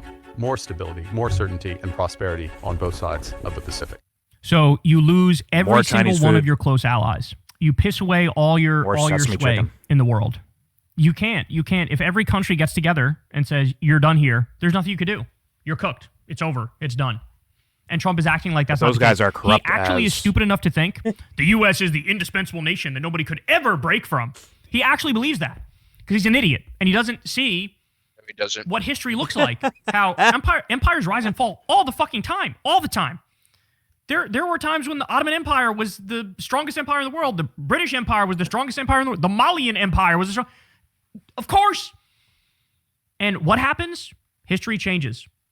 You lose alliances. You fuck up here, fuck up there. There's reverberating consequences. And he's like actively trying to destroy everything about this country. And finally, breaking. But Kyle, you spend your time for years arguing about how bad the fucking country is. How is he? What the fuck? It's like he's begging to go back. I guess go back to. I don't know. Democrats, George W. Bush Republicans, like go back to that or something. He wants to go back to where when the adults were in charge. And it's like, if fucking, Starmer or fucking Macron or whatever, some fucking leaders from Europe and Canada all stand against the U.S., like, well, guess what? Those guys are fucking corrupt too, Kyle. So, like, what's your fucking point? What point are you making? If they see the U.S. as like, oh my God, these guys are trying to take some power from us, and they do their little business deals to make sure like or to sustain themselves as far as their power goes. Like, what is that? Like, well, these guys aren't fucking, superheroes or Boy Scouts. So like, they're playing the game too.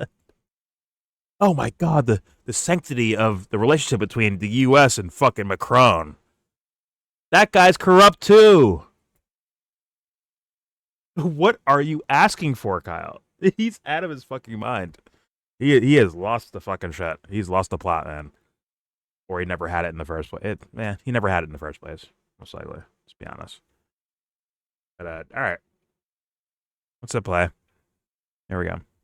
France's President Macron calls for the EU to activate its most potent trade weapon against the U.S. after President Trump's tariff threat over trade Greenland. deals with Macron our is now fellow calling criminals. for the USA What the fuck? of the EU's anti-coercion instrument. If used against the U.S., it would restrict U.S. access to the EU market, potentially blocking U.S. banks from EU procurement and targeting U.S. tech giants. This trade weapon has never been used before. You push people around, maybe you get away with it once. Maybe you get away with it twice. If you're fucking super lucky and all the stars line up, you might just get away with it 3 times. But by the time you get to the 4th or the 5th or the 6th or the fucking 84th time, He thinks these guys eventually, genuinely the dislike world each goes, other or something. we're fucking He's done a with you, bro. liar. And by want the way, any this pause? is the sort of damage that no... Hey, go ahead. We're done with Kyle anyways, but go ahead. Go ahead. Well, the constant argument I've heard since the Russia war was, From Kyle or you're saying basically, in general? Sorry, guys. in general, both sides until just now, what Kyle said. Europe has no leg to stand on. They're dependent on Russia or America, but they're dependent. Either which way, they are dependent. They don't have an angle to play. They're actually in such a bad economic situation. They are like they're for the taking. Okay, but do you agree with me that the leaders over there, and for the most part, as far as I understand, the leaders over there in Europe are as corrupt as any other politician in America, right? Or do you agree with that or no? I mean, I in general, yeah, I probably agree with that, but I do like it's either Austria or Hungary guy because he's right leaning. But I wouldn't say that doesn't mean he's not corrupt in some sort because I don't know. Fair enough, but it's like Kyle's mad that the U.S. is breaking up with corrupt, in my mind, corrupt leaders. So is he saying, is his assessment or his solution is to get back with the corrupt leaders of these European countries? I mean, there's no doubt about Macron, right? There's no doubt about him. I don't think. So it's like Trump is fucking up a relationship with a corrupt leader. And Kyle's like, what the fuck you doing, bro? Stability. Like, wait a minute. You're supposed to be asking for that. Maybe in a different way, but you're supposed to be asking for a separation from corrupt leaders and do the right thing, right? It's the wrong type of separation, I guess, in his mind. But he's not saying it that way. He's saying, look, bro, the dollar's going to lose value. We're going to lose the petrodollar, man. We're going to lose that. It's like, but isn't that something you talk against for essentially your career? You do that. That's why you're even popular in the first place, Kyle, is that you spoke against those things. It's like, damn. Once again, if you're an audience member for Kyle and you fall for this stupid shit, good luck to you. I think you're dumb as fucking rocks. I think you're a dumb fuck. It's yeah, absolutely incredible. Incredible. His argumentation here. I'm sure his fans would be like, oh, Kyle didn't say, like, Kyle didn't say that he wants, corrupt leaders to team up with the U.S. It's like, well, but he's not saying it, Yeah, just being honest, like he's not like pointing out how bad Macron might be, or a leader of Canada. Like, what was this? He was like some fucking bank guy, some hedge fund fucking guy, something like that, right? That did some weird corrupt actions. I think he was one of the guys that were taking money away from truckers, right? That were protesting Canada. They were protesting in Canada. He's one of the orchestrators of debanking these guys, right? Isn't that corruption? To me, it's corruption. Why the fuck do we want to be working with him? I don't. Once again, not saying the way all the shit that Trump's doing is not its own form of corruption. I'm just saying, like, if you had a righteous leader, they'd also be looking sideways at Canada's leadership, at France's leadership, at Italy's leadership, and the UK's leadership. They'd be looking at them sideways too. And the world's got this weird deal with France where we call their wine from champagne, so they can mark it up an extra 40-50% to anybody else's wine. If I knew enough, if I was like a little bit of a connoisseur, I got nothing for that. I have no. There is trademark it. competing. Trademark like that. There are competing wines with champagne, like even at the top level. There's this hidden markup just because it's from France and it gets the favorability from being from the territory called Champagne. It's they own the brand. Like there's like where I guess it's where it's originated. There's that's not the only example of that. There's other types of liquors that are only from certain places, and it's not that you can't make it. You can make it, but you just can't call it that. That's right. the rule. What I'm saying is, it's technically wine. It's just called champagne because it's from Champagne. Okay. It's sparkling wine or whatever. Well, that's whatever makes it right. That category. Is that it's sparkling? Right. Is what makes it champagne. Right, and there's sparkling wines other places too. Like Italy competes with it, but there's this favorability given to champagne. Yeah. Well, listen, hey, if I go for example, if I go for wine, I'm going to fucking Italy. Personally, that's where I'm going. If it's like strictly for wine, not based on my knowledge of wine, just like the stereotype is like, yeah, the use of it in cooking and all that shit, bro. I'm going to fucking Italy. Yeah. But yeah. Oh, I thought you said France at first. Okay. No, Italy. Well, for the food and for the wine, I'm going to fucking Italy. I'd be curious about France, but you know, they're competitive. I'll give them that. They're competing with each other on food and wines. I'd love to try both, gets favorability. Yeah, one gets favorability for that territory, and they get a extreme markup.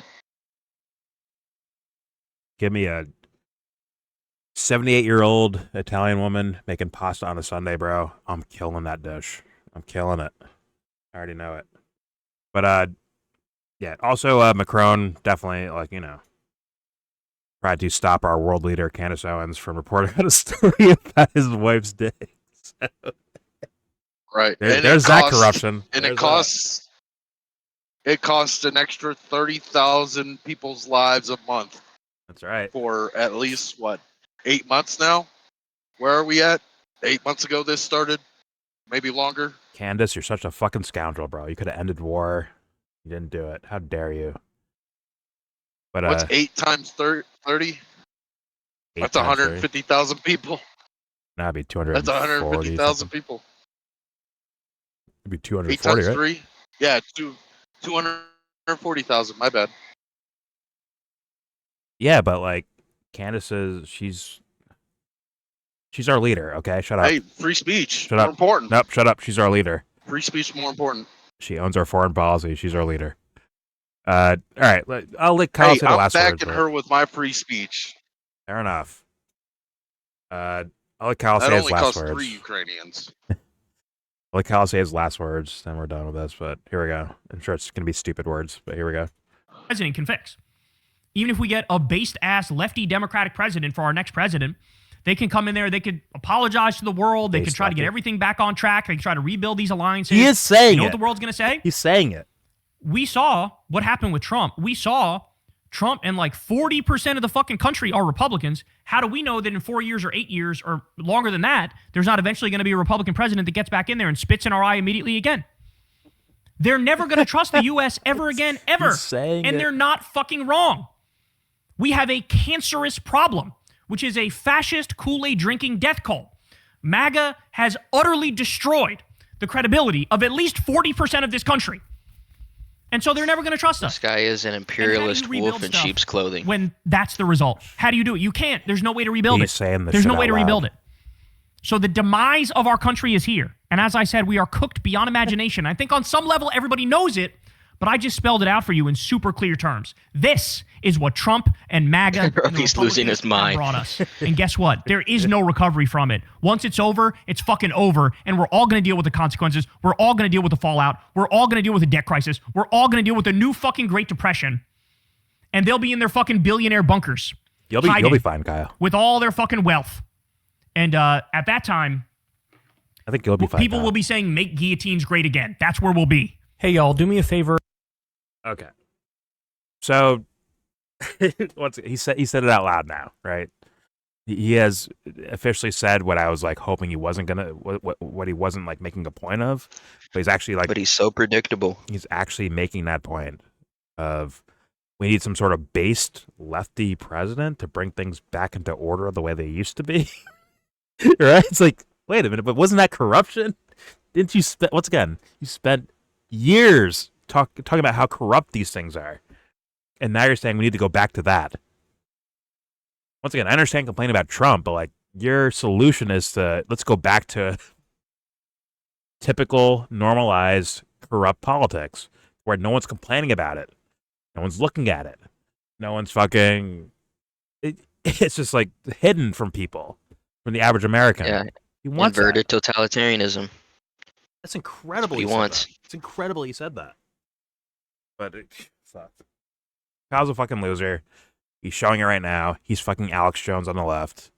No, sorry. I don't think these guys are actually on the left anymore. I don't think Kyle's on the fucking left. I think he's just... I guess he's trying to be like so correct that he's letting his prideful assessments try to win the day. When in reality, it's like, yo, those guys are wrong too, Kyle. That's part of the point of why people go to your channel in the first place. At least originally. Is that you can call out like bad shit from anyone. Dude, they are shooting farmers for protesting with fucking beanbags. Where's this? Oh, Denmark, okay, England, Netherlands, France. France was 2 years ago, 3 years ago, whatever it was. But some of it's going on right now. Okay. Like because they want to farm and they put regulations where they basically can't farm. And there's protests and there's police are shooting them with beanbags. I thought you were going to bring up the American farmer who's getting all shit canned because of Chinese in their industrial farming, right? China's industrial farming in the U.S. with like soybeans and shit like they're getting fucked over. They're buying up territory in the U.S. Well, right? Trump did something for them. The soybean farmers. I'm not sure anybody else, but soybean farmers, he said, I'm going to take out some amount of the tariffs we've collected and give them some money to like carry them through at least the last year. Fuck, that was... I don't know if that's within more of those your loans audio's mangling that a fucked bit. them over, or... Good. You hear me now? You're good now. Good. So Trump said, this is a little bit back. Fuck. Some of the tariff money was going to go to soybean. You hear me again? Some of the tariff money was going to go to where? Going to go specifically to soybean. Damn, your shit's fucking up like crazy. I heard some of the tariff money was going to go to soybean farmers, I think is what you're saying? Yes. To carry them through for at least a year. It's bad now. And I don't know. It's fucking bad, Dubster. Can you hear me? Dubster, can you hear me? Your fucking audio is your audio is really bad right now. I can't understand a fucking word you're saying, man. It's actually fucked. I know. But I think I know what you're talking about in regards to, making appeasement deals to, because a lot of farmers were complaining about some of these Chinese investments. Plug your headphones in, dude. I know you got headphones. No, it's Plug 'em in. an Let me know when internet you hear issue. me. I hear you, but it's still like I'm heavily. climbing a mountain. That sounded good right there, but it was sounding kind of auto tune. All right, you hear me now? Yeah. Now you're good. I was climbing a mountain, so that was what was going on. We're all climbing mountains. Don't worry. The soybean farmers are getting subs. I don't know how this is happening, but he's given some of the tariff money to soybean farmers. Whether it's through those loans that screw them over later, Yeah, it's probably. I don't know, or if it's just gifted to them, I don't know. It won't be gifted But because you have it's to pay for it back 1 year. in taxes later. That just like with the stimulus, Well, if it's the through, COVID stimulus. if it's through those loans, yeah, that's fucking them anyway. But if it's actually just like a write-off or something for taxes, that could sort of help them. It's whatever how it's going to be done. It won't be enough for like them to come up in the world. It'll just keep them afloat for a year. Yeah, and Trump reiterated again about the we'll leave people that work in farming or hospitality, as far as like illegal immigration. We're not gonna be so harsh on those guys, right? He has reiterated that again, which also fucks over the like everything's American farmers. Those guys get fucked on that too because they're paying regular prices for or regular wages for workers, right? Versus paying illegal immigrants a lot cheaper. But they're getting fucked on that as well. And then, like I said, China buying up territory, privatized territory essentially in the U.S., like land, properties. Yeah, he could easily put a end to that. I haven't heard that he has. I'm just saying you could easily say there's a limit to what foreign investments could be. But that'd be You could easily anti-capitalism, just man. establish that. It'd be anti-capitalism, though. Well, he's already. What he announced a week ago was real estate investing's done. What he meant by that, I don't know what he meant by that. But people were saying big industrial real estate investing, like bank level or hedge fund level. But that's not necessarily the truth. It could be any real estate investor. Okay. So he can do that. And he said, what you have now is what you have. You can't purchase more. So he's not like, and my head went to BlackRock. That was my first thought.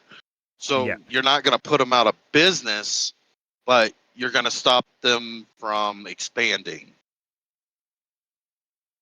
Well, I'm looking at this like I think Hickory's looking at it, to where it's like when I see these kind of privatized deals where it's about these individuals that make these purchases or sales, like they'll be chilling, and it's not like they don't actually care about the American citizen or the Chinese citizen, right?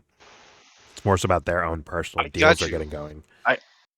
I understand that, but then again, think about what it takes to buy a house today. Yeah. $300,000-$400,000 for like what used to be 20 years ago $100,000. So who can even fucking afford that except for like a doctor is struggling at those fucking prices. Yeah, that's still a 30-year loan for a fucking doctor. Yeah, and they'll be refinancing and So property is taxes. very disheartening. There's a lot of So into it. Yeah. somebody that like has ambition and wants to like climb up in the economic world, real estate investing is one of those fucking options. Yeah, it is in a form Or it used greedy, to be. but in a form it is greedy, but it is also what built the world. Real estate investing is historically always been. Well, No, it's been corrupt. Don't get me wrong. It's been corrupt in almost everywhere. we had the 2007, 2008 housing crisis to showcase how it could be fucked with or, leveraged against. I mean, in a way. if you think about feudalism, that was real estate investing, but only elites were allowed to do it.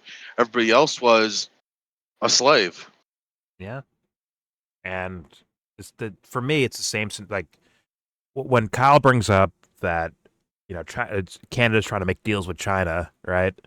It screams the same thing as an individual doing a deal with some Chinese individuals for like land deals and whatever the fuck, right? Investments or whatever the fuck. It screams the same thing to me. But Kyle doesn't see when the governments do it, he doesn't see it as the same thing. He sees it as, I guess, like world order, I guess is what he's actually making an argument for. Like we need to maintain world order through trade deals with fucking foreign countries. Like it is what it, like if let's say someone wanted to pull away from China, right?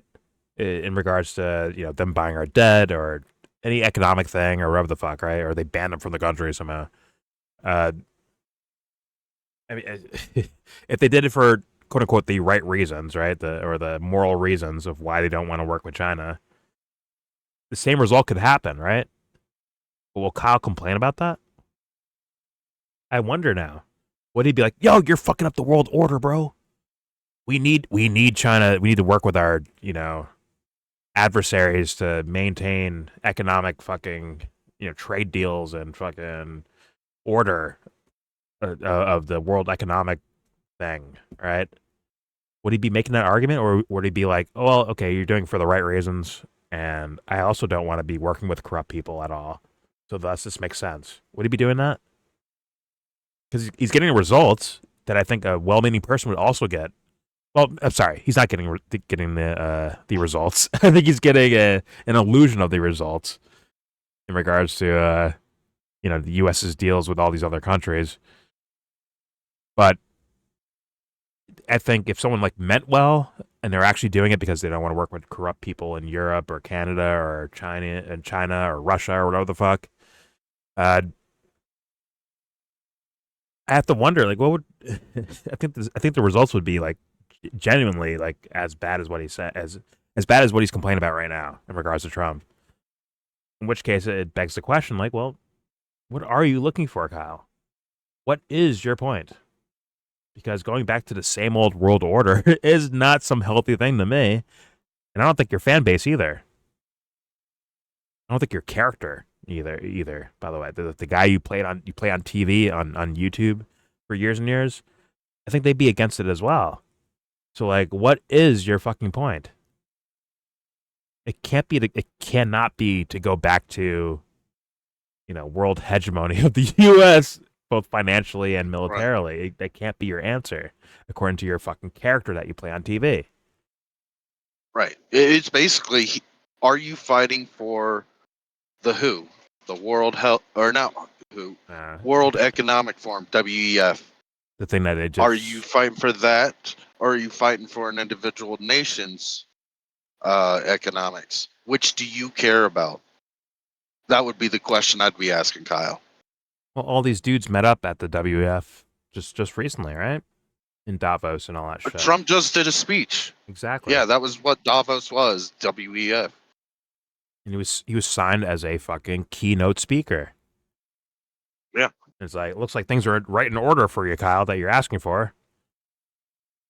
We saw the Greenland deal, right? Where it was like kind of carving it up into pieces for all these nations to subjugate this little island thing, right? Well, not little, right. But and that should be something you define for yourself. Do you believe in world economics, like that's important, or do you believe in your country's world economics, or do you have like some nuanced position of both? Yeah. Well, here's the thing with that, Dubster, is that when it comes to these characters on the fucking internet, they're projecting they're projecting it more so in the category of morality, as in it can't be you just snatch a president from Venezuela. You can't just make these trade deals with motherfuckers that do blatantly corrupt shit, right? Like Kyle would complain if you made like financial deals with Israel when they're doing what they're doing to Gaza or the West Bank, right? That's called immoral. That's what he projects. But now it doesn't sound like morality. It sounds like, hey guys, we're losing the empire. We need to rebuild it back to where it was. It's like, wait a minute. Weren't you complaining about that for fucking years? That you don't want empire shit? He's saying, let's go back to it. Why? I guess because Trump's in office? Or the guy's full of shit. Like, what can I say? I can't see. Once again, I can't see his point in the realm of like morality on this one. I can't see it, and that's why Kyle's fucking horrendous. Don't worry, he has fans that will defend him no matter what, which is equally horrendous. But right, I could be arguing with all of the stuff Kyle has said, but I'm just trying to outline like the distinguished differences of what are the different economic considerations. There's many options. Like you could be like a full-on like globalist style world economy. You could be like an empire that's not entirely world dominating empire, but it's working up to it. Yeah. So you're considering that type of empire economics. And then you could also be like, just right, or you could be like, no, everybody should get their fair share of the economics. But then that's definitely not free trade. That's like, okay, you got this. This means you need to parcel out some of it, as in like chop part of your production off and just give it to this other place that needs it. So then you're like handicapping your nation in favor of another nation. Is that fair in any kind of way? Like if you're thinking like that, and then just like, is my nation or the nation I choose to be like in support of the one that matters? Well, it's like, so then I'm totally for that economics, and I'm pitching that. Okay, but I'm going for more so like, okay, let's say Gaza, right? People don't like what's happening in Gaza. Let's say, let's say Canada, France, UK, these European countries are in favor of what Israel's doing with Gaza. If the U.S. said, okay, I'm cutting economic ties with these guys because they're doing this corrupt shit, although it'll hurt the U.S. as far as like, you know, geopolitical finance, right? It'd hurt them monetarily, right? You would think. Or let's say it's like Saudi Arabia, right? In the whole petrodollar stuff. They're like, yo, Saudi Arabia, you have some human rights abuses. We're not going to work with you anymore. Keep our dollar away from you, right? Overall, that would probably hurt financially to the nation of America, right? But the point probably also hurt them too. Yes, I think it would too as well. But like, let's say it resulted in something bad financially for the U.S. But the point was to do something that they thought was right. So it can't. So your reason for why you're against what Trump is doing can't be about losing finances. It's supposed to be about like principle, right? As far as the character that Kyle plays on fucking TV, right? It's supposed to be about those things, not because someone can do something like, hey, you guys are supporting this genocide in Gaza. Well, I can't fuck with you then. I can't fuck with you. I'm gonna back off. Is Kyle gonna get on his fucking TV show and say, hey guys, listen, we're losing economically now. This guy's a terrible president. He can't do that, right? He can't do that. So that's why it's like weird for him making that economic argument in regards to someone doing something like blatantly corrupt, because it's not supposed to be about economics. It's supposed to be about fucking principle. That is the point. And Kyle overtly said, let's go back to the old shit, which is fucking corrupt too. Different, maybe, like aesthetically different, but still corrupt. Right. So why do you want to go back to that world order like that? Why would you want to do that if you're claiming to be like a good guy? Makes no fucking sense to me. But go ahead. Yeah. Nothing. It's still no. I'm just trying to think it out for a second. It's still players that would be rotated that are still players. But I mean, like at the same time, sure, ambition's good, but at that level, it's no longer ambition. You fucking did some backroom deals to get to where you're making like the trade deal for fucking steel for a country. That's a backroom deal. That's beyond just economics. It's, to me, this is the same as doing like the Russiagate stuff when it comes to Trump, where it's like, oh, it's bad because you're working with Russia, instead of like, no, the actions you're doing are actually bad. That's why you should be impeached, not because of this whatever the fuck Russia thing. Where it's like there's no principles to be had there. It's more so about strategy for, hey, this team should win versus that team should win. That's what it comes down to when it comes to like Russia stuff. Like, should we be, hey Kyle, yeah, maybe let's say Trump is corruptly in love with fucking Putin or some shit like that, or he's blackmailed, and he starts pulling bases from that are surrounding Russia. He starts pulling bases out. Like, all right, we're gonna leave Russia alone from now on for corrupt reasons, right? Because he's blackmailed or whatever the fuck, right? Does that mean the answer to that is putting bases back next to Russia for the sake of doing the opposite of what the fuck Trump did? See how that, like, it's like you're arguing for corrupt either way. Right. Like, shouldn't the answer be like, yeah, we're gonna pull bases, but the reason is like this is wrong or fucked up or whatever the fuck, right? In regards to Russia, or that there's some sort of subversion happening. It's like that's where Kyle's at, though. He's arguing to put more bases surrounding Russia because Trump is trying to get bases out of Russia. I'm saying that's the case. I'm saying like that's the hypothetical scenario that he's fucking kind of going with, it seemingly. Yeah. What was it? The constant saying is, why'd you put your country near all my bases? Yeah. We have 842 bases around the world, and what I mean, it was only 100 something ongoing countries. Change. Yeah, there's 215 countries that are, I think, recognized by UN. What is it? Whatever. Yeah, UN. But it's a constant changing joke with our country of Afghanistan. Why'd you put your country next to our bases? Iraq. Why'd you put your country next to all our bases? Syria. Why'd you put your country near all our bases? Et cetera, et cetera, et cetera. Yeah. Exactly. It's whatever. I'm just gonna end this video. Kyle, good luck, my man. But wait, real quick. Instagram's full of shit. I just wanted to what's it called?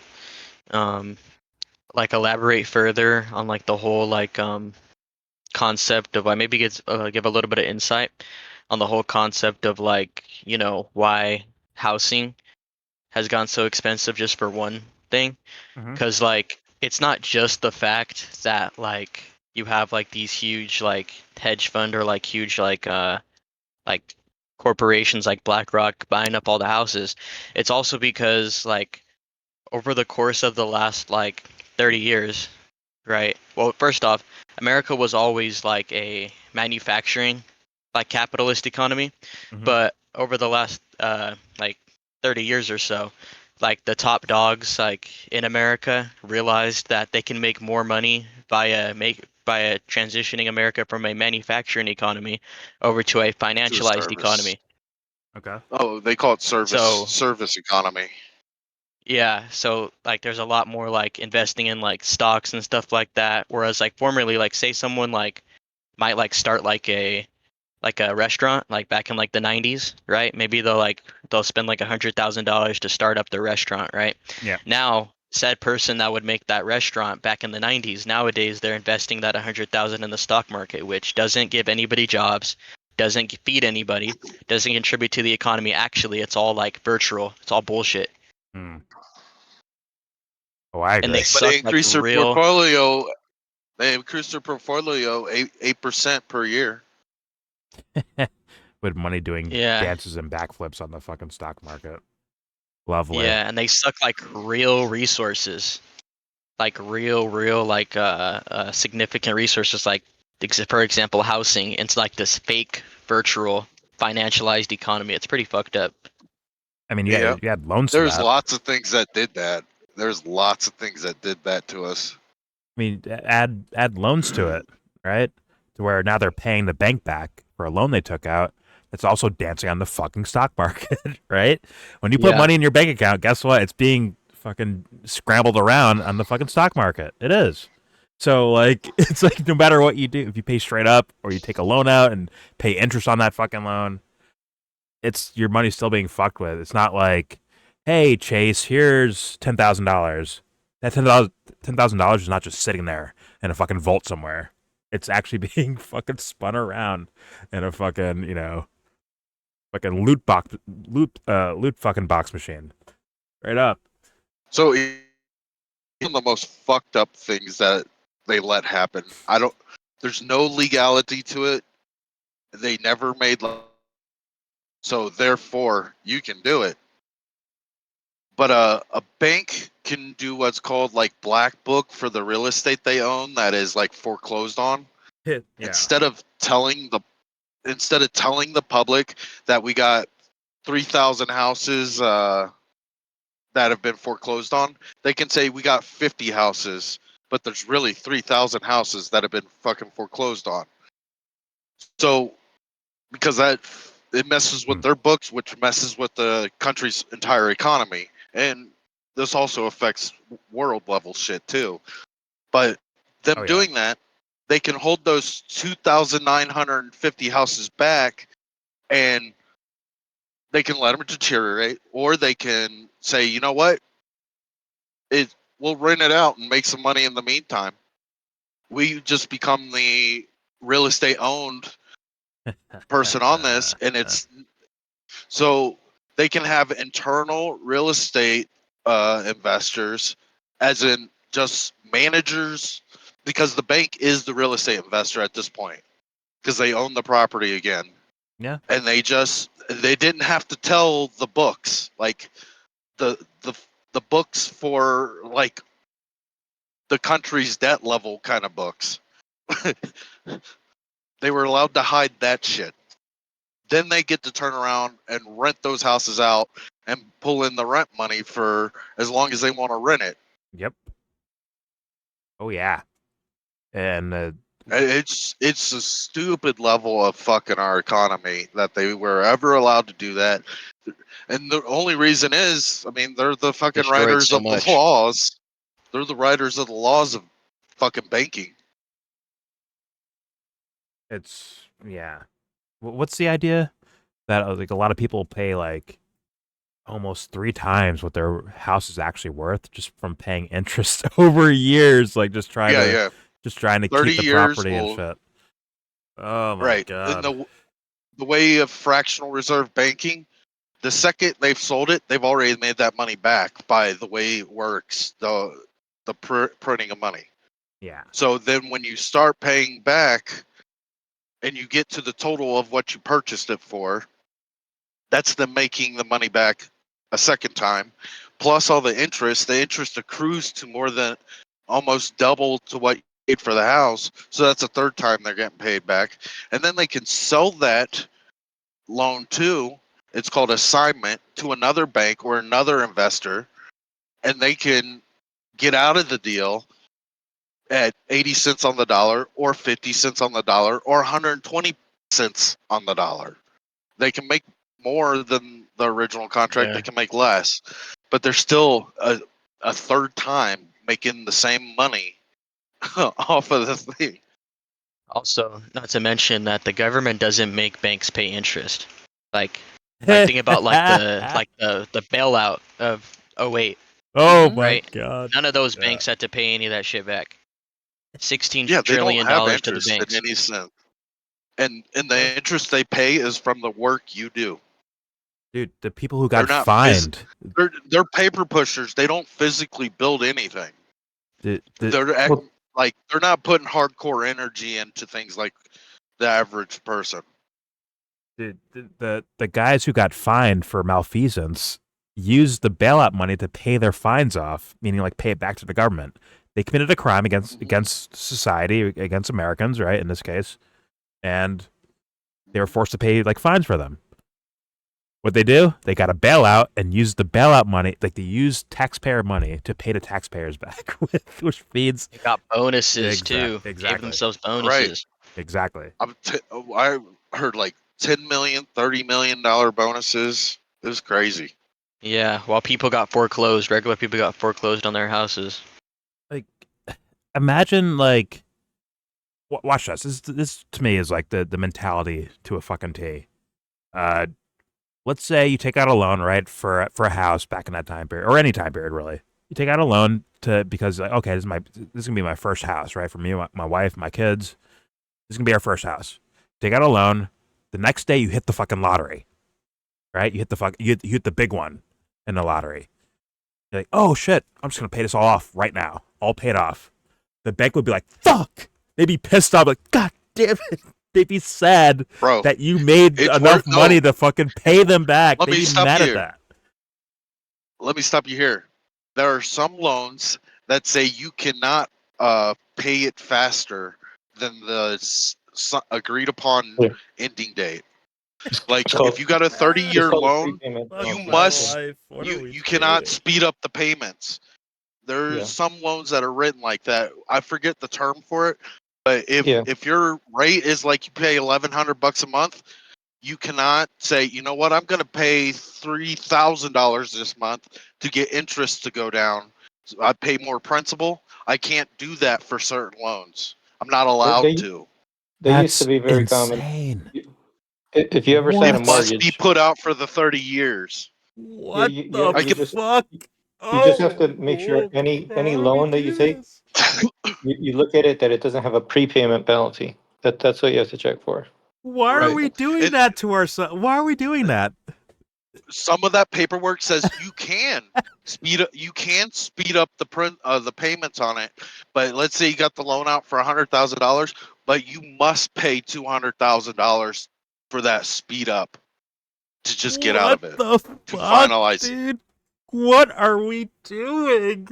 It's built into like almost everything. I mean, imagine you want to leave. You have an apartment, you want to leave. They're like, oh, well, you got this. You're supposed to be here for a year, so you have to pay extra, like 2 months. Yeah, but the thing you just said, right? That's different to me, though. Like, let's say, like, that's along the same lines. Look at the logic. I'm borrowing money to buy a house, right? To pay for a house. Hey, I just found some money. Let me just pay off the house. Like, I can just buy the house now, right? I'll pay back your loan. Like, what? Like, you're penalized for succeeding? Like, what the fuck? So most of that is taken away. Slavery. Like, there's less of that. Ridiculous. Like money is magic, right? so that's one way they used to do that more. Now they do it less. But what you do is you just they'll always find a way where you pay it, and usually now it's in the origination fee because you're getting a loan. You basically have like quote extra money because that's money that like you're not going to get that money a month later. It's only when you're getting a loan. So they just pack it into the price. Like usually it's like 1%, 2% of the value of the entire property. Yeah. Like an amount that you're going to be paying for $100,000. years. Yeah. Yeah. The amount $100,000. You're gonna get an origination fee of at least $1,000. You have to pay them $1,000 to do the paperwork.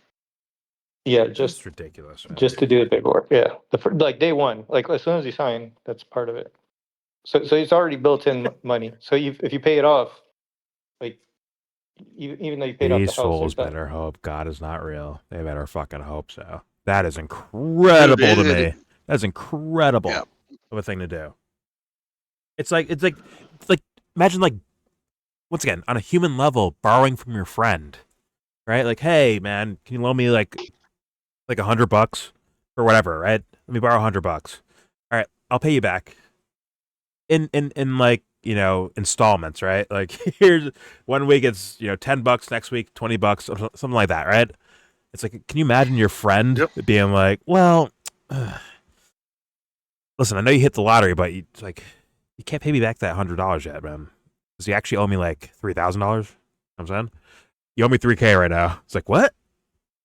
How, like, wait, what? Like it's mind-boggling. How do humans accept that? I bet it's because they feel like they're on an island, right? Where it's like, oh, this must be happening to me and not anyone else, or we're nobody, so it doesn't matter, or something like that, where they devalue themselves and the people around them, to where they allow that shit to happen. That's fucking crazy. That's batshit crazy. It's counterproductive on every level. It is. It's very counter. It's very inverse to the need. So like I've had my ups and downs, right? And like the better position you are, like the less you need the money, they'll just throw it at you. They'll just be like, "What? See as much as you want." Like they don't really care, and you get it at a better rate. And then when you actually need it, you're fucked. You gotta like prove everything. What they say is it's their risk assessment. Basically, is why you're getting all these horrible deals on this paperwork. No, but Dubster, I just gave you this scenario where it's like someone hit the lottery. There is no risk. Now it's like, here's all the money I borrowed. Here it is, right? No. You signed before they knew you won the lottery. If you won the lottery and needed a loan, that would be a whole different story. But you signed the loan, then won the lottery. That's insane, dude. It's like, hey, we're all people here. We just saw this. He's on the fucking front page of the newspaper. He won the $1 billion lottery, right? Right. Let him just pay you now and be done with it. Yeah. Yesterday we assessed you at $50,000. Today we assess you at $800 million. 2 different days. You signed the paperwork when you were worth $50,000. That's ridiculous. So you got the $50,000 assessment, not the $800 million assessment. That's ridiculous. And banking, they pretty much removed the "we are people" thing. Like it used to be a thing, right? Your reputation. You're banking with a banker. You know this guy. He knows you're good for it, or whatever. You've been working with him 10 years or more, whatever.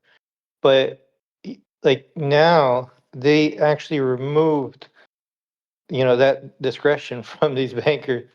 So it's all like the scores. It's all numbers, and that's like they really like take those things away, like the people element of it, and like even if you know them, and they just go by numbers. Like, you know what that sounds like?